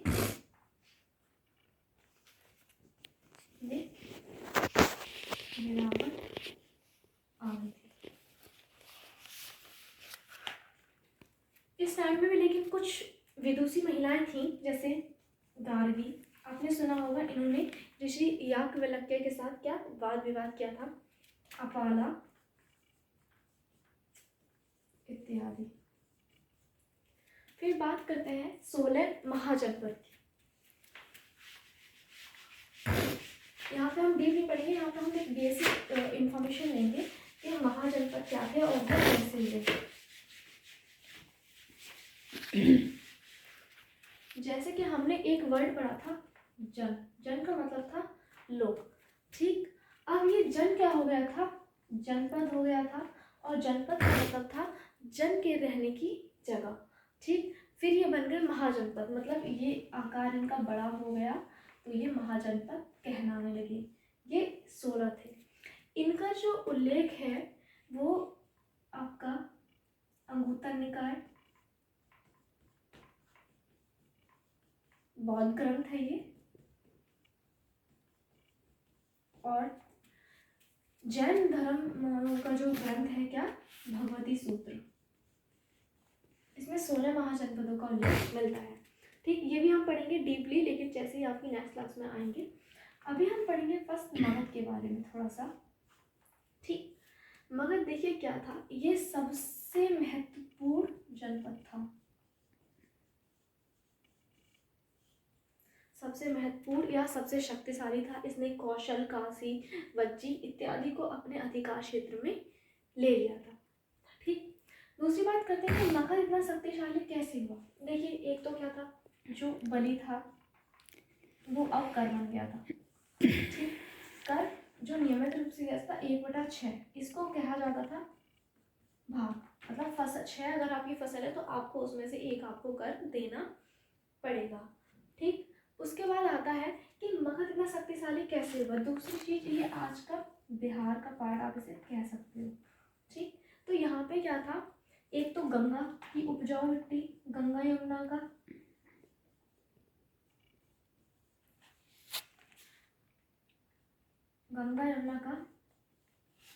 मैदान। ठीक, जो फर्टाइल था बहुत ज़्यादा, मतलब बहुत ज़्यादा उर्वरक था। दूसरी चीज़ है लोहे का ज्ञान, और लोहे के खान के पास स्थित, इन्हें लोहे का अच्छा ज्ञान था। ठीक, तो ये लोहे से हल बनाने लगे, हल फाल उसे खोदने लगे, तो इससे क्या हुआ, इन्हें ज़मीन ज़्यादा फर्टाइल हो गई। ठीक, और अच्छे अच्छे जंगलों को भी ये काटने लगे। दूसरी चीज़, रक्षा क्षेत्र में ये आत्मनिर्भर कैसे हुई। एक तो इनके पास लोहा था तो औजार बनाने लगे। दूसरी चीज़, हाथी इनके पास थे, बहुत ज़्यादा संख्या में हाथी। ठीक, आपको जानकर हैरानी होगी कि इतिहास में मगध ही इकलौता ऐसा राज्य है जिसने युद्ध में हाथियों को यूज़ किया था। ठीक, तो मगध बहुत ज़्यादा इम्पोर्टेंट जो राज्य था वो बन गया, और सबसे शक्तिशाली भी जो है ये बन गया। सबसे पहले इस पर किसने किया था, हर्षवर्धन। ये वंशावली आप अभी आगे अच्छे से पढ़ेंगे जैसे जैसे आपकी क्लास बढ़ जाएगी, क्योंकि 6 क्लास है तो हम बेसिक्स लेके चल रहे हैं कि आपका एक बेसिक, एक फाउंडेशन तैयार कर दें। इसके बाद इनको डीपली पढ़ाया जाएगा इन्हीं सारे सब्जेक्ट्स को। ठीक, उसके बाद आपका क्या आता है, मगध आपका आ गया। इस टाइम पे कुछ महत्वपूर्ण बंदरगाह भी हुए थे। क्यों, क्योंकि व्यापार चलता था। एक जो था इम्पोर्टेंट पॉइंट इसमें आपका,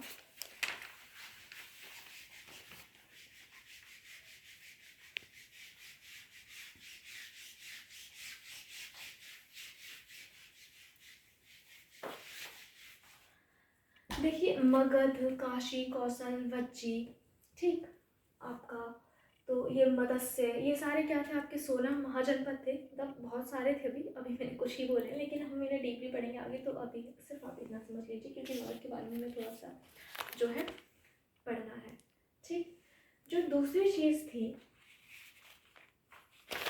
वो चैप्टर नंबर 6 है हमारा, नए प्रश्न नए विचार। अच्छा, इसका नाम ये क्यों रहा होगा कि जब हमने देखा बहुत सारे जो है आपके राज्य आए, महाजनपद आए। ठीक, तो उनमें जो वर्ण व्यवस्था थी वो बहुत कठोर हो गई थी। ठीक, तो क्षत्रिय और ब्राह्मण उनमें हमेशा टकराव चलता रहता था, क्योंकि जो ब्राह्मण थे वो खुद को सर्वोच्च मानते थे, और क्षत्रिय थे क्योंकि वो शासक वर्ग था तो वो भी खुद को सर्वोच्च मानने की होड़ में लगा रहता था। तो इस वजह से क्या हुआ कि कुछ आपका जो वैदिक धर्म था उसमें भी बहुत ज़्यादा आडंबर थे, जैसे कि इसकी भी दशा में बहुत गिरावट, शूद्रों को बहुत हीन भाव से देखना, तीनों जो उच्च वर्ग थे उनकी सेवा करना।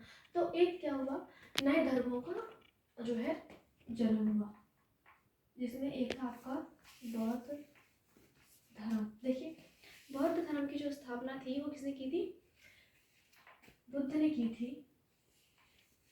ठीक, इनका बचपन का नाम क्या था, सिद्धार्थ, सिद्धार्थ नाम था इनका।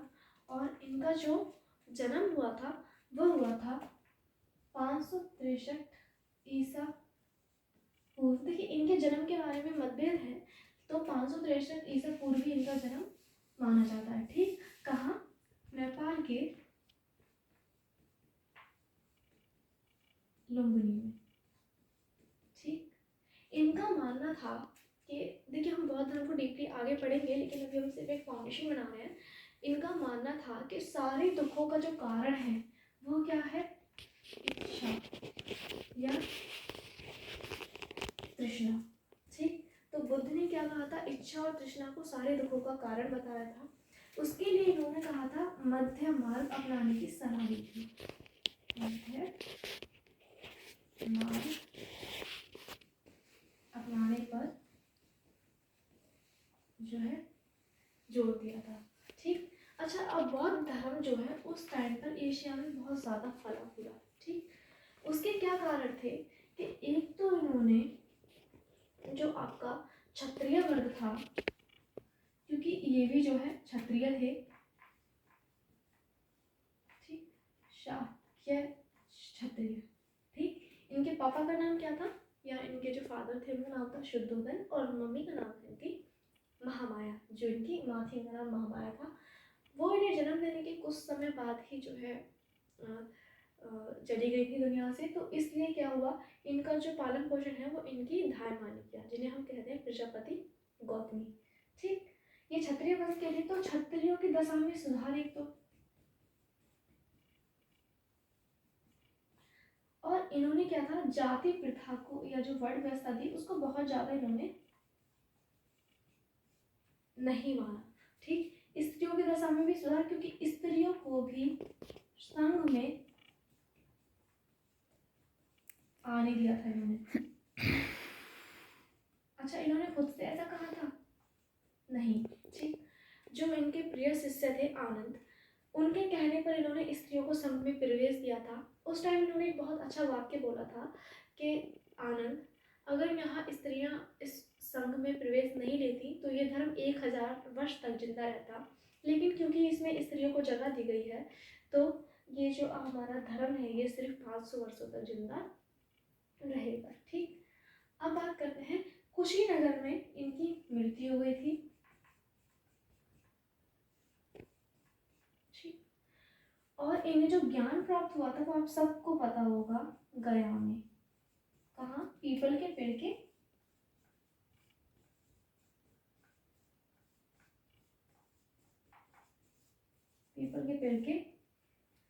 नीचे। ठीक, उसके बाद आते हैं, जब इन्हें ज्ञान प्राप्त हुआ उस अवस्था को क्या कहा गया, निर्वाण, और जब इनकी जो डेथ हुई उसे कहा गया महापरिनिर्वाण।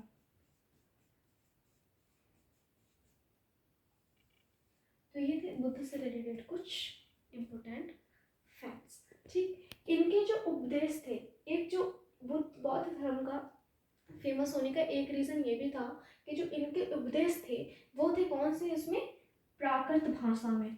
इनके जो उपदेश थे वो किस में थे, प्राकृत भाषा में।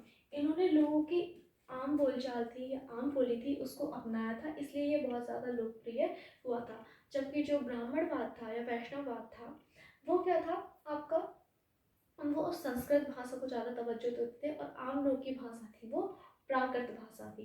ठीक, अब हम बात करते हैं, बुद्ध के समकालीन थे जैन। उस टाइम जैन धर्म भी जो है बहुत आया था। ठीक, इसके कौन थे जो संस्थापक थे, इसकी तो जो स्थापना थी वो बहुत पहले हो चुकी थी, पहले इसके तीर्थंकर ऋषभदेव थे, लेकिन इसको वास्तविक संस्थापक माना जाता है, ये माना जाता है महावीर। 599 ईसा पूर्व इनका वैशाली में जन्म हुआ था।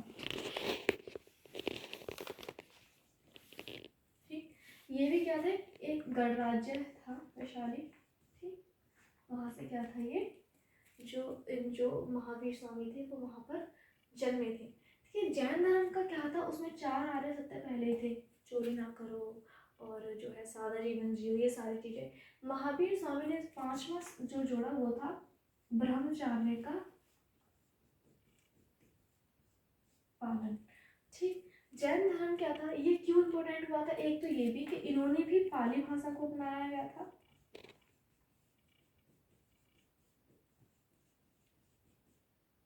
पाली भाषा को अपनाया। जैन धर्म जो है वो देवताओं को तो मानता है, लेकिन उनको जो है जिन या जिना के नीचे रखता है। ठीक, जिन कौन होते हैं, जो अपनी इंद्रियों पे वश पा लेते हैं उन्हें कहते हैं जिन या जिना। ठीक, तो ये क्या करते हैं, देवताओं का अस्तित्व स्वीकारते हैं लेकिन उन्हें जिन से नीचे रखते हैं। ठीक, फिर आते हैं कि ये जो है ये व्यापारियों में बहुत लोकप्रिय हुआ।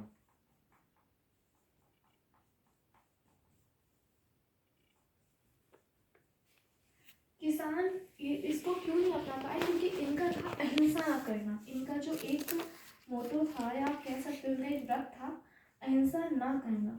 तो देखिए खेती करने में भी हिंसा आपकी होती है, क्योंकि खेती करने से जब हम हल चलाते तो छोटे छोटे जीव मर जाते। जैन धर्म का किसानों में या कह सकते हैं छोटे जो आपके वर्ड थे उनमें ना फैलने का कारण सिर्फ एक यही था कि यहाँ पे अहिंसा को बहुत ज़्यादा तवज्जो दी गई थी, इसलिए ये इसका विस्तार सिर्फ व्यापारियों में ही हो पाया था। महावीर स्वामी की मृत्यु पावापुरी में हो गई थी। ठीक, अब इसकी दो शाखाएं हैं, वैसे तो ये बहुत डीप हो जाएगा लेकिन हम फिर भी इस पर बता देते हैं। इसकी दो शाखाएं हैं, एक होते हैं दिगंबर और एक होते हैं श्वेतांबर। जो दिगंबर होते हैं वो पूरे शरीर पे वस्त्र नहीं पहनते हैं, और जो श्वेतांबर होते हैं वो आपके पूरे शरीर पे वस्त्र पहनते हैं। ठीक, तो ये था आपका क्या, जैन धर्म। इनकी मृत्यु हो गई थी कहाँ, पावापुरी।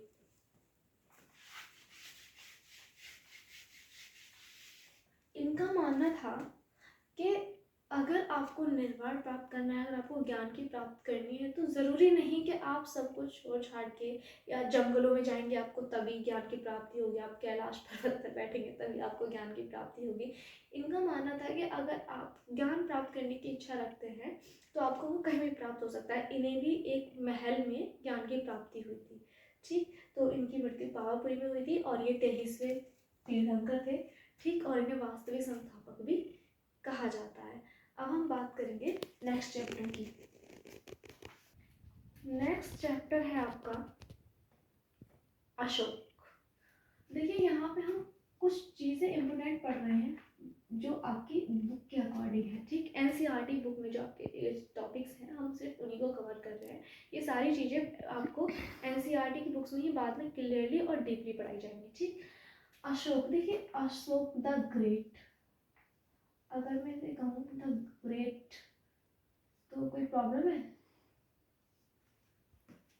नहीं, अशोक महान। आपने सुना होगा कि इतिहास में अशोक को महान कहा जाता है। ठीक, अशोक था वो मौर्य वंश से रिलेटेड था, ये आपको इसके बारे में थोड़ी बेसिक नॉलेज दे देती हूँ मैं। ये मौर्य वंश से था। ठीक, आपको पता होगा मौर्य वंश की जो स्थापना थी वो किसने की थी? चंद्रगुप्त मौर्य ने। इनका पुत्र कौन था? बिंदुसार। और उनका पुत्र कौन था? अशोक। इसके बारे में किंवदंती है कि इसने अपना सिंहासन प्राप्त करने के लिए अपने 99 भाई और अपने पिता बिंदुसार की हत्या कर दी थी। ठीक, लेकिन ये सिर्फ एक मिथक है, इसके बारे में हमारे पास अभी प्रमाण नहीं है। राजधानी थी क्या इसकी? पाटलिपुत्र। अशोक के बारे में जो आपको पढ़ाने का मकसद ये है कि उस समय मतलब इतने वर्षों पहले अशोक को शांति का दूत कहा जाता है।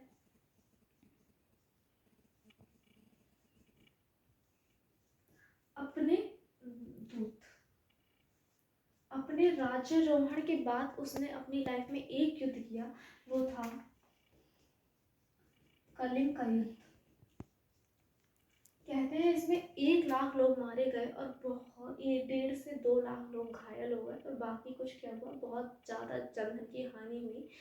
ये युद्ध देखकर अशोक का हृदय परिवर्तन हो गया और उसने क्या है, बौद्ध धर्म में शरण ले ली और उसने युद्ध न करने का कसम उठाई। और साथ में उसने भावी पीढ़ी और उस समय जितने भी राज्य थे उनमें सब मित्रता का संदेश भिजवाया। और उसने क्या है, अब शिलालेख या जैसे कहते हैं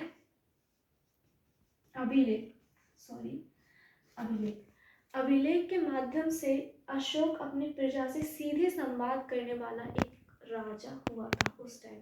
ठीक, इसका जो कलिंग का युद्ध का जिक्र है वो इसके 13वें शिलालेख में है।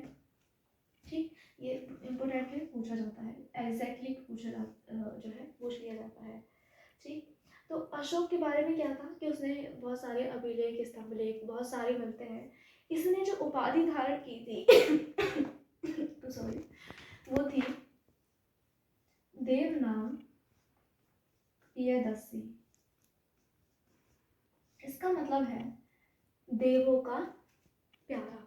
ठीक, जो इसने कलिंग का युद्ध लड़ा था वो अपने राज्यारोहण के 8 वर्ष बाद लड़ा था। ठीक, कलिंग मतलब उड़ीसा का जो आज का पार्ट है। ठीक, कहा जाता है कि उसके बाद इसका बहुत ज़्यादा हृदय परिवर्तन हो गया, फिर उसने कभी युद्ध नहीं किया और यही इसके जीवन का प्रथम एवं आखिरी युद्ध था।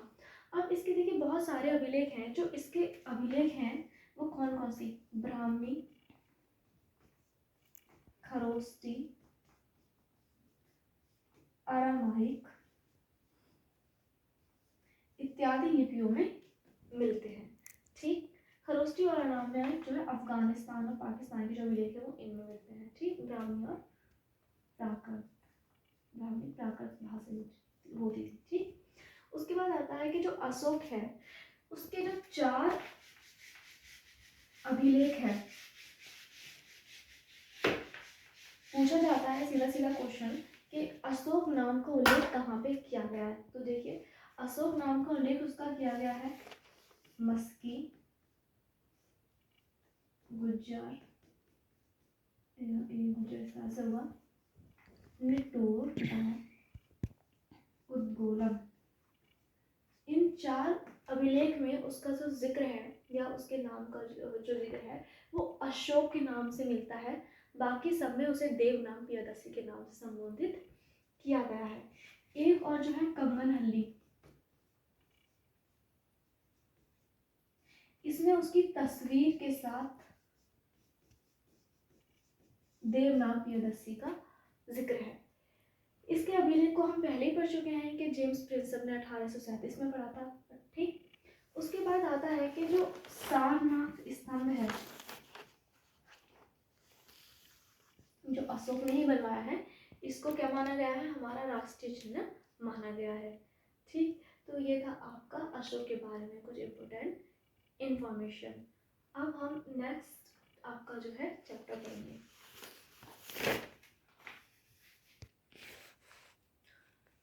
टॉपिक आता है आपका कृषि, औजार और खेती।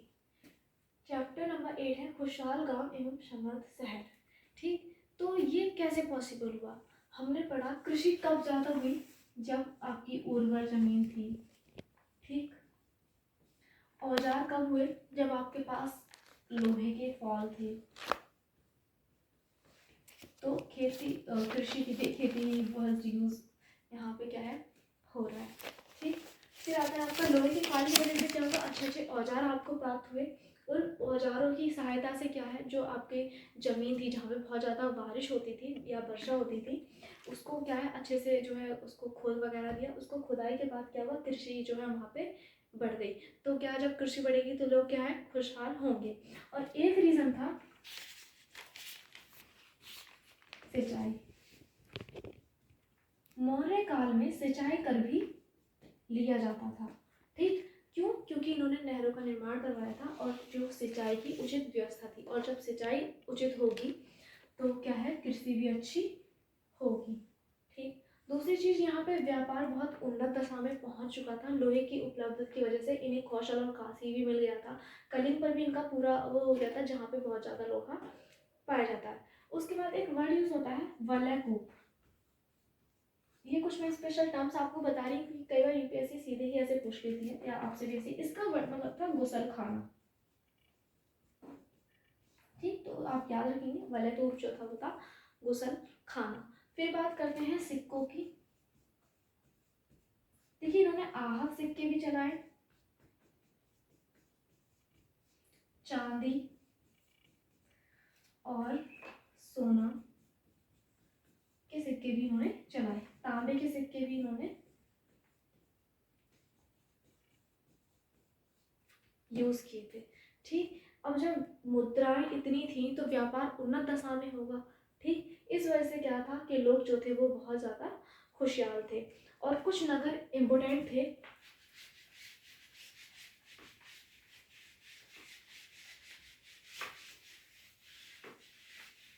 जैसे मथुरा, ये जब उत्तर से दक्षिण जाते थे, दक्षिणायन जिसे कहा जाता, दक्षिणापथ, ठीक, वहाँ पे पड़ता था और ये मूर्तियाँ बनाने के लिए फेमस था। अच्छा, मथुरा आप जब पढ़ेंगे तो आगे कनिष्क काल में भी ये बहुत ज़्यादा जो है इम्पोर्टेंट था। क्यों? क्योंकि यहाँ पर मथुरा शैली में बुद्ध की बहुत सारी मूर्तियाँ बनाई जाती थी। इवन कनिष्क की मूर्तियाँ भी यहाँ से पाई गई हैं। ये अगर आप आगे पढ़ेंगे। अच्छा, in the present day Mathura क्यों जो है इम्पोर्टेंस रखना है हमारे लिए, तो आप कहेंगे सब क्योंकि वहाँ पे कृष्ण भगवान का जन्म था या उनका लेना देना था उनसे, या फिर कहेंगे तो देखिए यहाँ पर तेल रिफाइनरी है, ठीक। तो हम अगर बात करें, हम इकोनॉमिक की बात कर रहे हैं, तो यहाँ पे क्या है, तेल रिफाइनरी, इसलिए एक शहर इम्पोर्टेंट हो जाता है। एक बार था जो आपका था मदुरै, ठीक, या ये भी आपका साथ में पड़ता था। ये वस्त्र उत्पादन के लिए, स्पेशली साड़ी के लिए बहुत ज़्यादा फेमस था, ठीक। फिर आता है आपका तक्षशिला। ये आपने रेशम मार्ग, तक्षशिला जो था वो आपका रेशम मार्ग पे पड़ता था, ठीक, जो चीन से होते हुए मध्य एशिया तक जाता था। तो तक्षशिला क्या था, ये भी आपका इंडिया का जो उस टाइम जो है पार्ट था, जो भी राज्य था मगध, ठीक। तो इसलिए ये बहुत ज़्यादा इम्पोर्टेंट हो जाते हैं। और कुछ बंदरगाह जैसे अरिकामेडू, भड़ौच, चोल। अच्छा, अभी आप कहेंगे चोल साम्राज्य, नहीं तो मैं आपसे कहूँगी चोल एक बंदरगाह हुआ करता था, ठीक, मौर्योत्तर काल में, ठीक। तो ये आपका चैप्टर नंबर 2 यहाँ पे कंप्लीट होता है। अब आगे आते हैं हम चैप्टर नंबर 9 पर।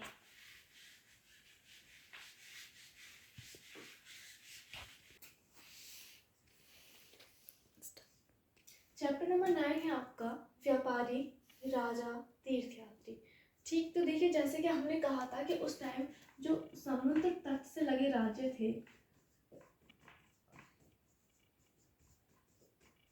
उनके बंदरगाह थे वो बहुत ही उन्नत किस्म के थे, मतलब बहुत ही ज़्यादा उनसे व्यापार होता था, ठीक। तो इसलिए क्या था कि व्यापारियों की संख्या में भी बहुत ज़्यादा वृद्धि हुई। एक तो हम रेशम मार्ग पहले ही पढ़ चुके हैं, जो चीन से होकर आपका मध्य एशिया तक जाता था, ठीक। उस टाइम का व्यापार इतना उन्नत था, हमारा जो रोमन साम्राज्य था उनसे हमारा बहुत अच्छा व्यापार चलता था। काली मिर्च इत्यादि का क्या करते थे हम, जो आपका कहते हैं ना कि काली मिर्च का हम निर्यात करते थे। और भी बहुत सारी चीज़ें थी, वस्त्रों का आयात होता था, भारत के जो वस्त्र बहुत उन्नत किस्म के बनाए जाते थे, ठीक। धातु शिल्प बहुत ज़्यादा था, क्यों? क्योंकि लोहा और जो तांबा था, खेतड़ी की खान, राजस्थान, ये सारी चीज़ें बहुत ज़्यादा इम्पोर्टेंट थी। जो सोना मिलता था वो कर्नाटक से मिलता था, ठीक। तो ये था क्या आपका कि व्यापारी बहुत ज़्यादा उन्नत दशा में पहुँच गए थे। फिर आता है आपका क्या, राजा। देखिए, राजा के बारे में तो हम पढ़ ही चुके हैं। फिर आता है आपका तीर्थयात्री। तीर्थयात्री देखिए इम्पोर्टेंट क्यों हो जाता है, अब हम ये अशोक के आगे की अगर बात कर रहे हैं तो बहुत सारे तीर्थयात्री भारत में आए, कुछ लोग भारत से बाहर गए। जैसे अशोक ने ही क्या किया था कि अपने पुत्र महेंद्र और अपनी जो बेटी थी उनकी संघमित्रा, इनको बौद्ध धर्म के प्रचार के लिए कहाँ भेजा था, श्रीलंका भेजा था, ठीक, संघमित्रा को।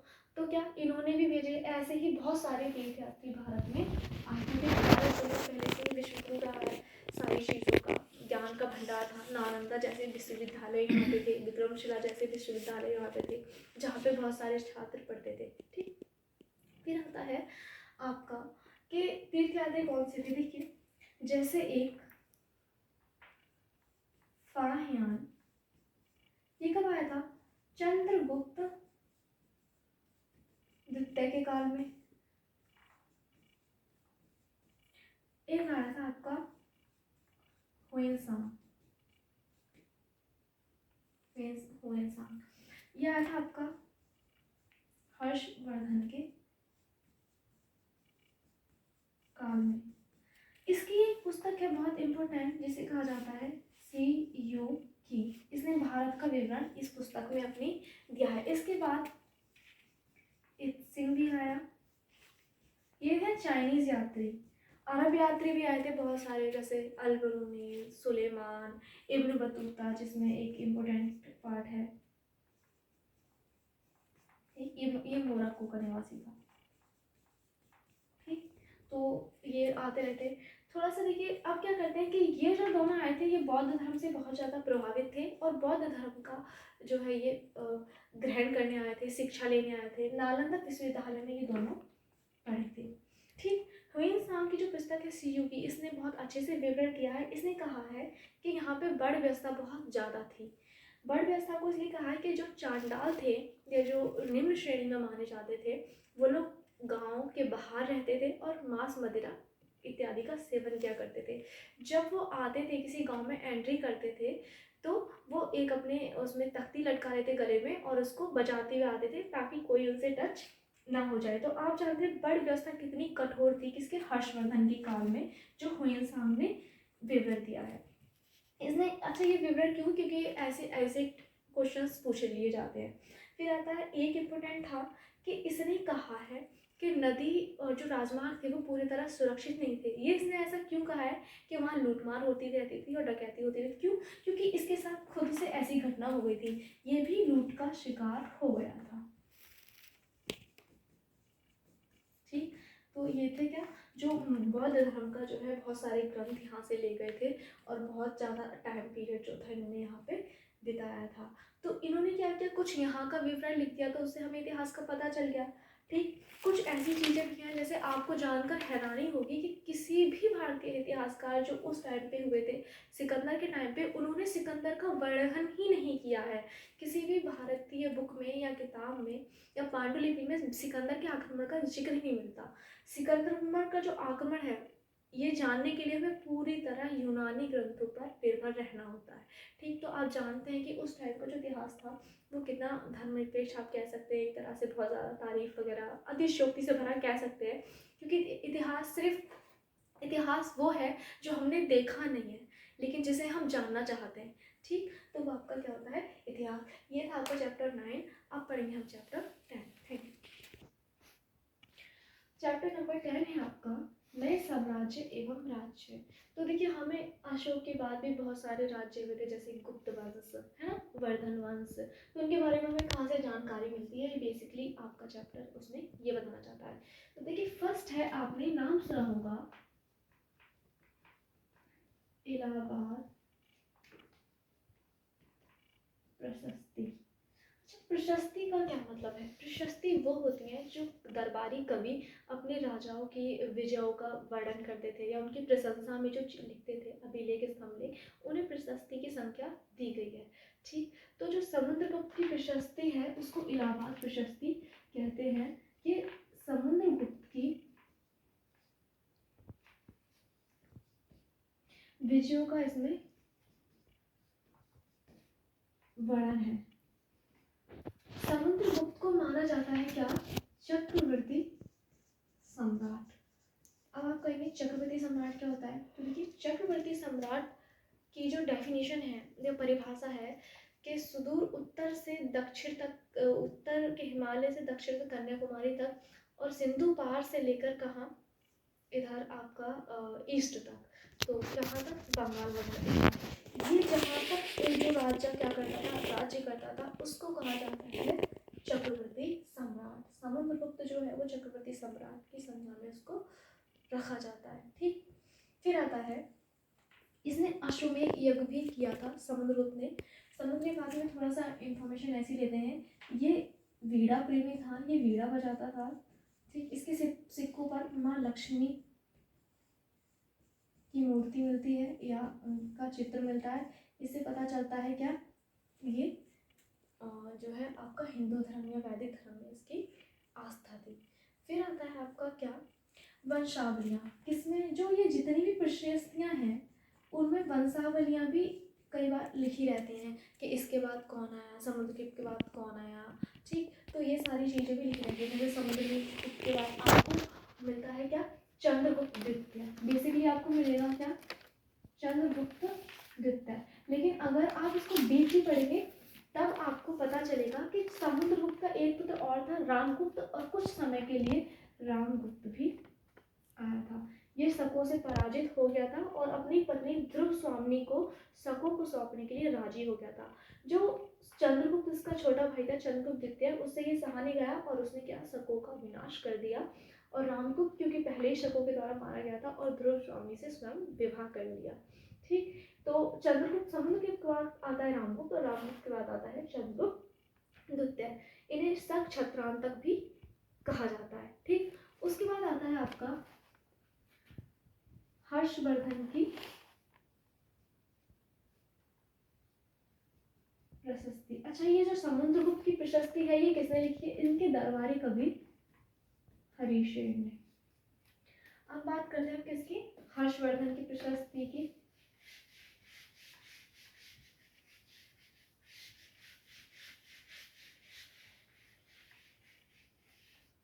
जो गुप्तों के खंडर थे, हम गुप्तों के खंडर क्यों बोल रहे हैं? क्यों? क्योंकि जो गुप्त थे, गुप्तों के जो भग्नावशेष थे, जो गुप्त टूट चुके थे, उनमें से क्या है, वर्धन वंश का जो है वो हुआ और उन्हीं के 7वीं शताब्दी में कौन थे ये, वर्धन वंश का इन्होंने तो जो है उदय किया। ठीक, इनकी जो हर्षवर्धन की प्रशस्ति है वो लिखी है किसने? आपकी नाम से कर रहा है, हर्षवर्धन प्रशस्ति जो है आपकी, इसमें देखिए लिखा है, कोई बात नहीं, ये इतना अभी उसका मुद्दा नहीं, क्योंकि हम इसको डीपली बहुत ज़्यादा पढ़ने वाले हैं आगे।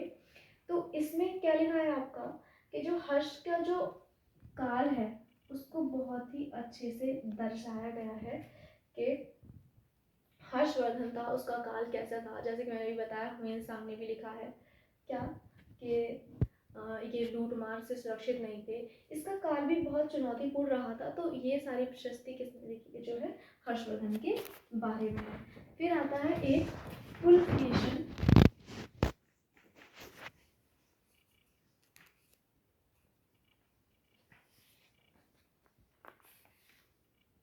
द्वितीय।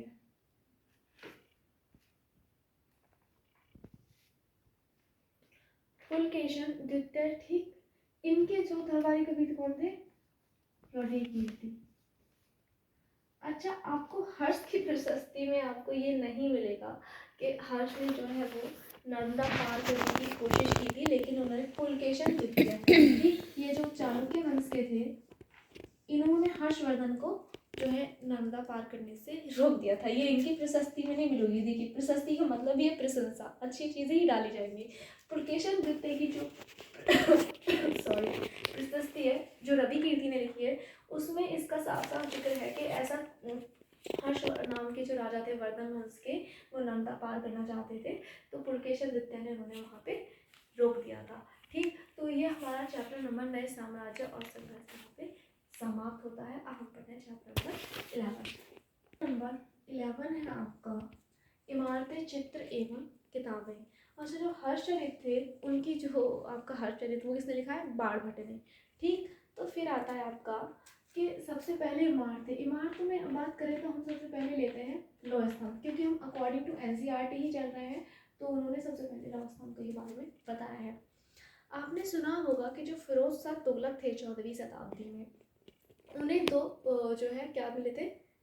स्तंभ मिले थे। ठीक, एक था उन्हें मेरठ के टोकरा में मिला था। ठीक, तो एक था मेहरौली स्तंभ। ये क्या है कि उन्होंने कुतुब मीनार परिसर में लगवा दिया। इसको मेहरौली पर आप बोल सकते हैं, मेहरौली स्तंभ। ये उत्तम किस्म के लोहे का बना हुआ है, तब से लेके आज तक इसमें जंग नहीं लगा है। ठीक, तो ये था क्या कि ऐसे भी कलाकार या ऐसे भी इंजीनियर्स उस टाइम हमारे पास थे जो इतने अच्छे, जिन्हें धातु का ज्ञान था कि जो लोहा जो आज भी मेहरौली स्तंभ लगा है नई दिल्ली में, दिल्ली में कुतुब मीनार परिसर में, उसमें अभी तक जंग आपका नहीं लगा है। ठीक, तो लौह स्तंभों का इससे उनका क्या पता चलता है कि उनका धातु शिल्प कितना अच्छा था। फिर बात करते हैं स्तूप की। स्तूप अच्छा क्या होते हैं कि जो आपके भगवान बुद्ध के जो अवशेष थे, चाहे वो जो यूज़ करते, चाहे उनका भिक्षा पात्र हो, चाहे खाने के बर्तन हो, चाहे उनके कपड़े हो, ठीक, या उनके बॉडी के कुछ पार्ट्स, ठीक, उनको क्या किया जाता था? स्तूप में रखा जाता था। स्तूप क्या होते हैं? एक इमारतें होती थी, संरचनाएं होती थी। ठीक, और एक वर्ड आता है क्या? धातु मंजूषा। धातु मंजूषा क्या होता है, वो बॉक्स होता है, ठीक, जिसमें बुद्ध के सामान वगैरह करके उनको दबा के रख दिया जाता है, ठीक। तो ये था फिर आपका धातु मंजूषा। चित्रकला, चित्र है ना, देखिए चित्रकला क्या है, आपने अजंता की गुफाएं, इतनी सारी अजंता की गुफाएं, चित्रकलाएं जो है, क्या ये एकदम बन गई होंगी? नहीं, ये टाइम पीरियड में बनी है, धीरे धीरे। तो इसमें आपने देखा होगा कि इनकी जो चित्रकला थी वो कितनी अच्छी थी। आपने पदम पाड़ी का चित्र देखा होगा, देखा नहीं होगा, सुना तो एटलीस्ट आपने होगा ही। पदम पाड़ी और मंजूश्री, ये सारे चित्र कहाँ हैं। और मरणासन राजकुमारी, ये चित्र बहुत ही फेमस है और कहते हैं कि इसको बहुत ही अच्छे से बनाया गया है। ये सारी चित्रकलाएं क्या थी, भित्ति चित्र थी। मरणासन राजकुमारी, ये कहाँ है, अजंता में पाया जाता है, ठीक। फिर आता है आपका क्या, अब बात करेंगे कि सारी चीजें साहित्य थी, कुछ ज्ञान विज्ञान से भी रिलेटेड था, तो हम बात करेंगे, यस, आर्यभट्ट भी हुए थे। आर्यभट्ट कौन थे, जिन्होंने आर्यभट्टियम पुस्तक लिखी थी। खगोल शास्त्री थे या, ठीक। तो ये क्या था, ये होते हैं गैर धार्मिक जो आपके सोर्सेस होते हैं, ये खगोल शास्त्री थे, ठीक। सुश्रुत, इन्होंने सुश्रुत संहिता आपने देखा होगा, ठीक। और चरक, ये दोनों मेडिकल से रिलेटेड है दोनों, ठीक। सुश्रुत और चरक किससे रिलेटेड है, मेडिकल से, ठीक। इन्होंने औषधियों पे बहुत ज़्यादा जो है प्रयोग किया था, जो आपकी आयुर्वेदिक होते हैं बेसिकली, उन पर आयुर्वेदिक, ठीक। तो ये था क्या आपका, कि उस टाइम पे भी ऐसे खगोल और जो आपका ज्ञान विज्ञान था हमारा बहुत आगे जा रहा था। ये तो आफ्टर सम टाइम मेडिवल, इन मेडिवल हिस्ट्री हम कह सकते हैं कि जो हमारा ज्ञान विज्ञान था हम इस क्षेत्र में बहुत पिछड़ चुके थे, वरना भारत पहले ही विश्व गुरु था, ठीक। जीरो का ज्ञान भी आपको अगर पता होगा तो भारत में ही रहता। आर्यभट्ट अगर आपको पता हो तो हमारा सबसे पहला जो सैटेलाइट था उसका नाम आर्यभट्ट था, वो इनकी याद में या इन्हें ऑनर देने के लिए हमने उनका उस सैटेलाइट का नाम आर्यभट्ट रखा था। तो ये यहाँ पे आपके एनसीईआरटी क्लास 6 की हिस्ट्री की हमने बहुत इंपॉर्टेंट चीज़ें यहाँ पे कवर करने की कोशिश की है। कुछ चीज़ें छूट गई होंगी, वैसे ऐसा है नहीं, लेकिन फिर भी कुछ अगर ऐसा लगता है कि कुछ इंपॉर्टेंट है जो आपको पता होना चाहिए था, तो हम आपको नेक्स्ट क्लास में प्रोवाइड यहाँ पर करा देंगे। Thank you class.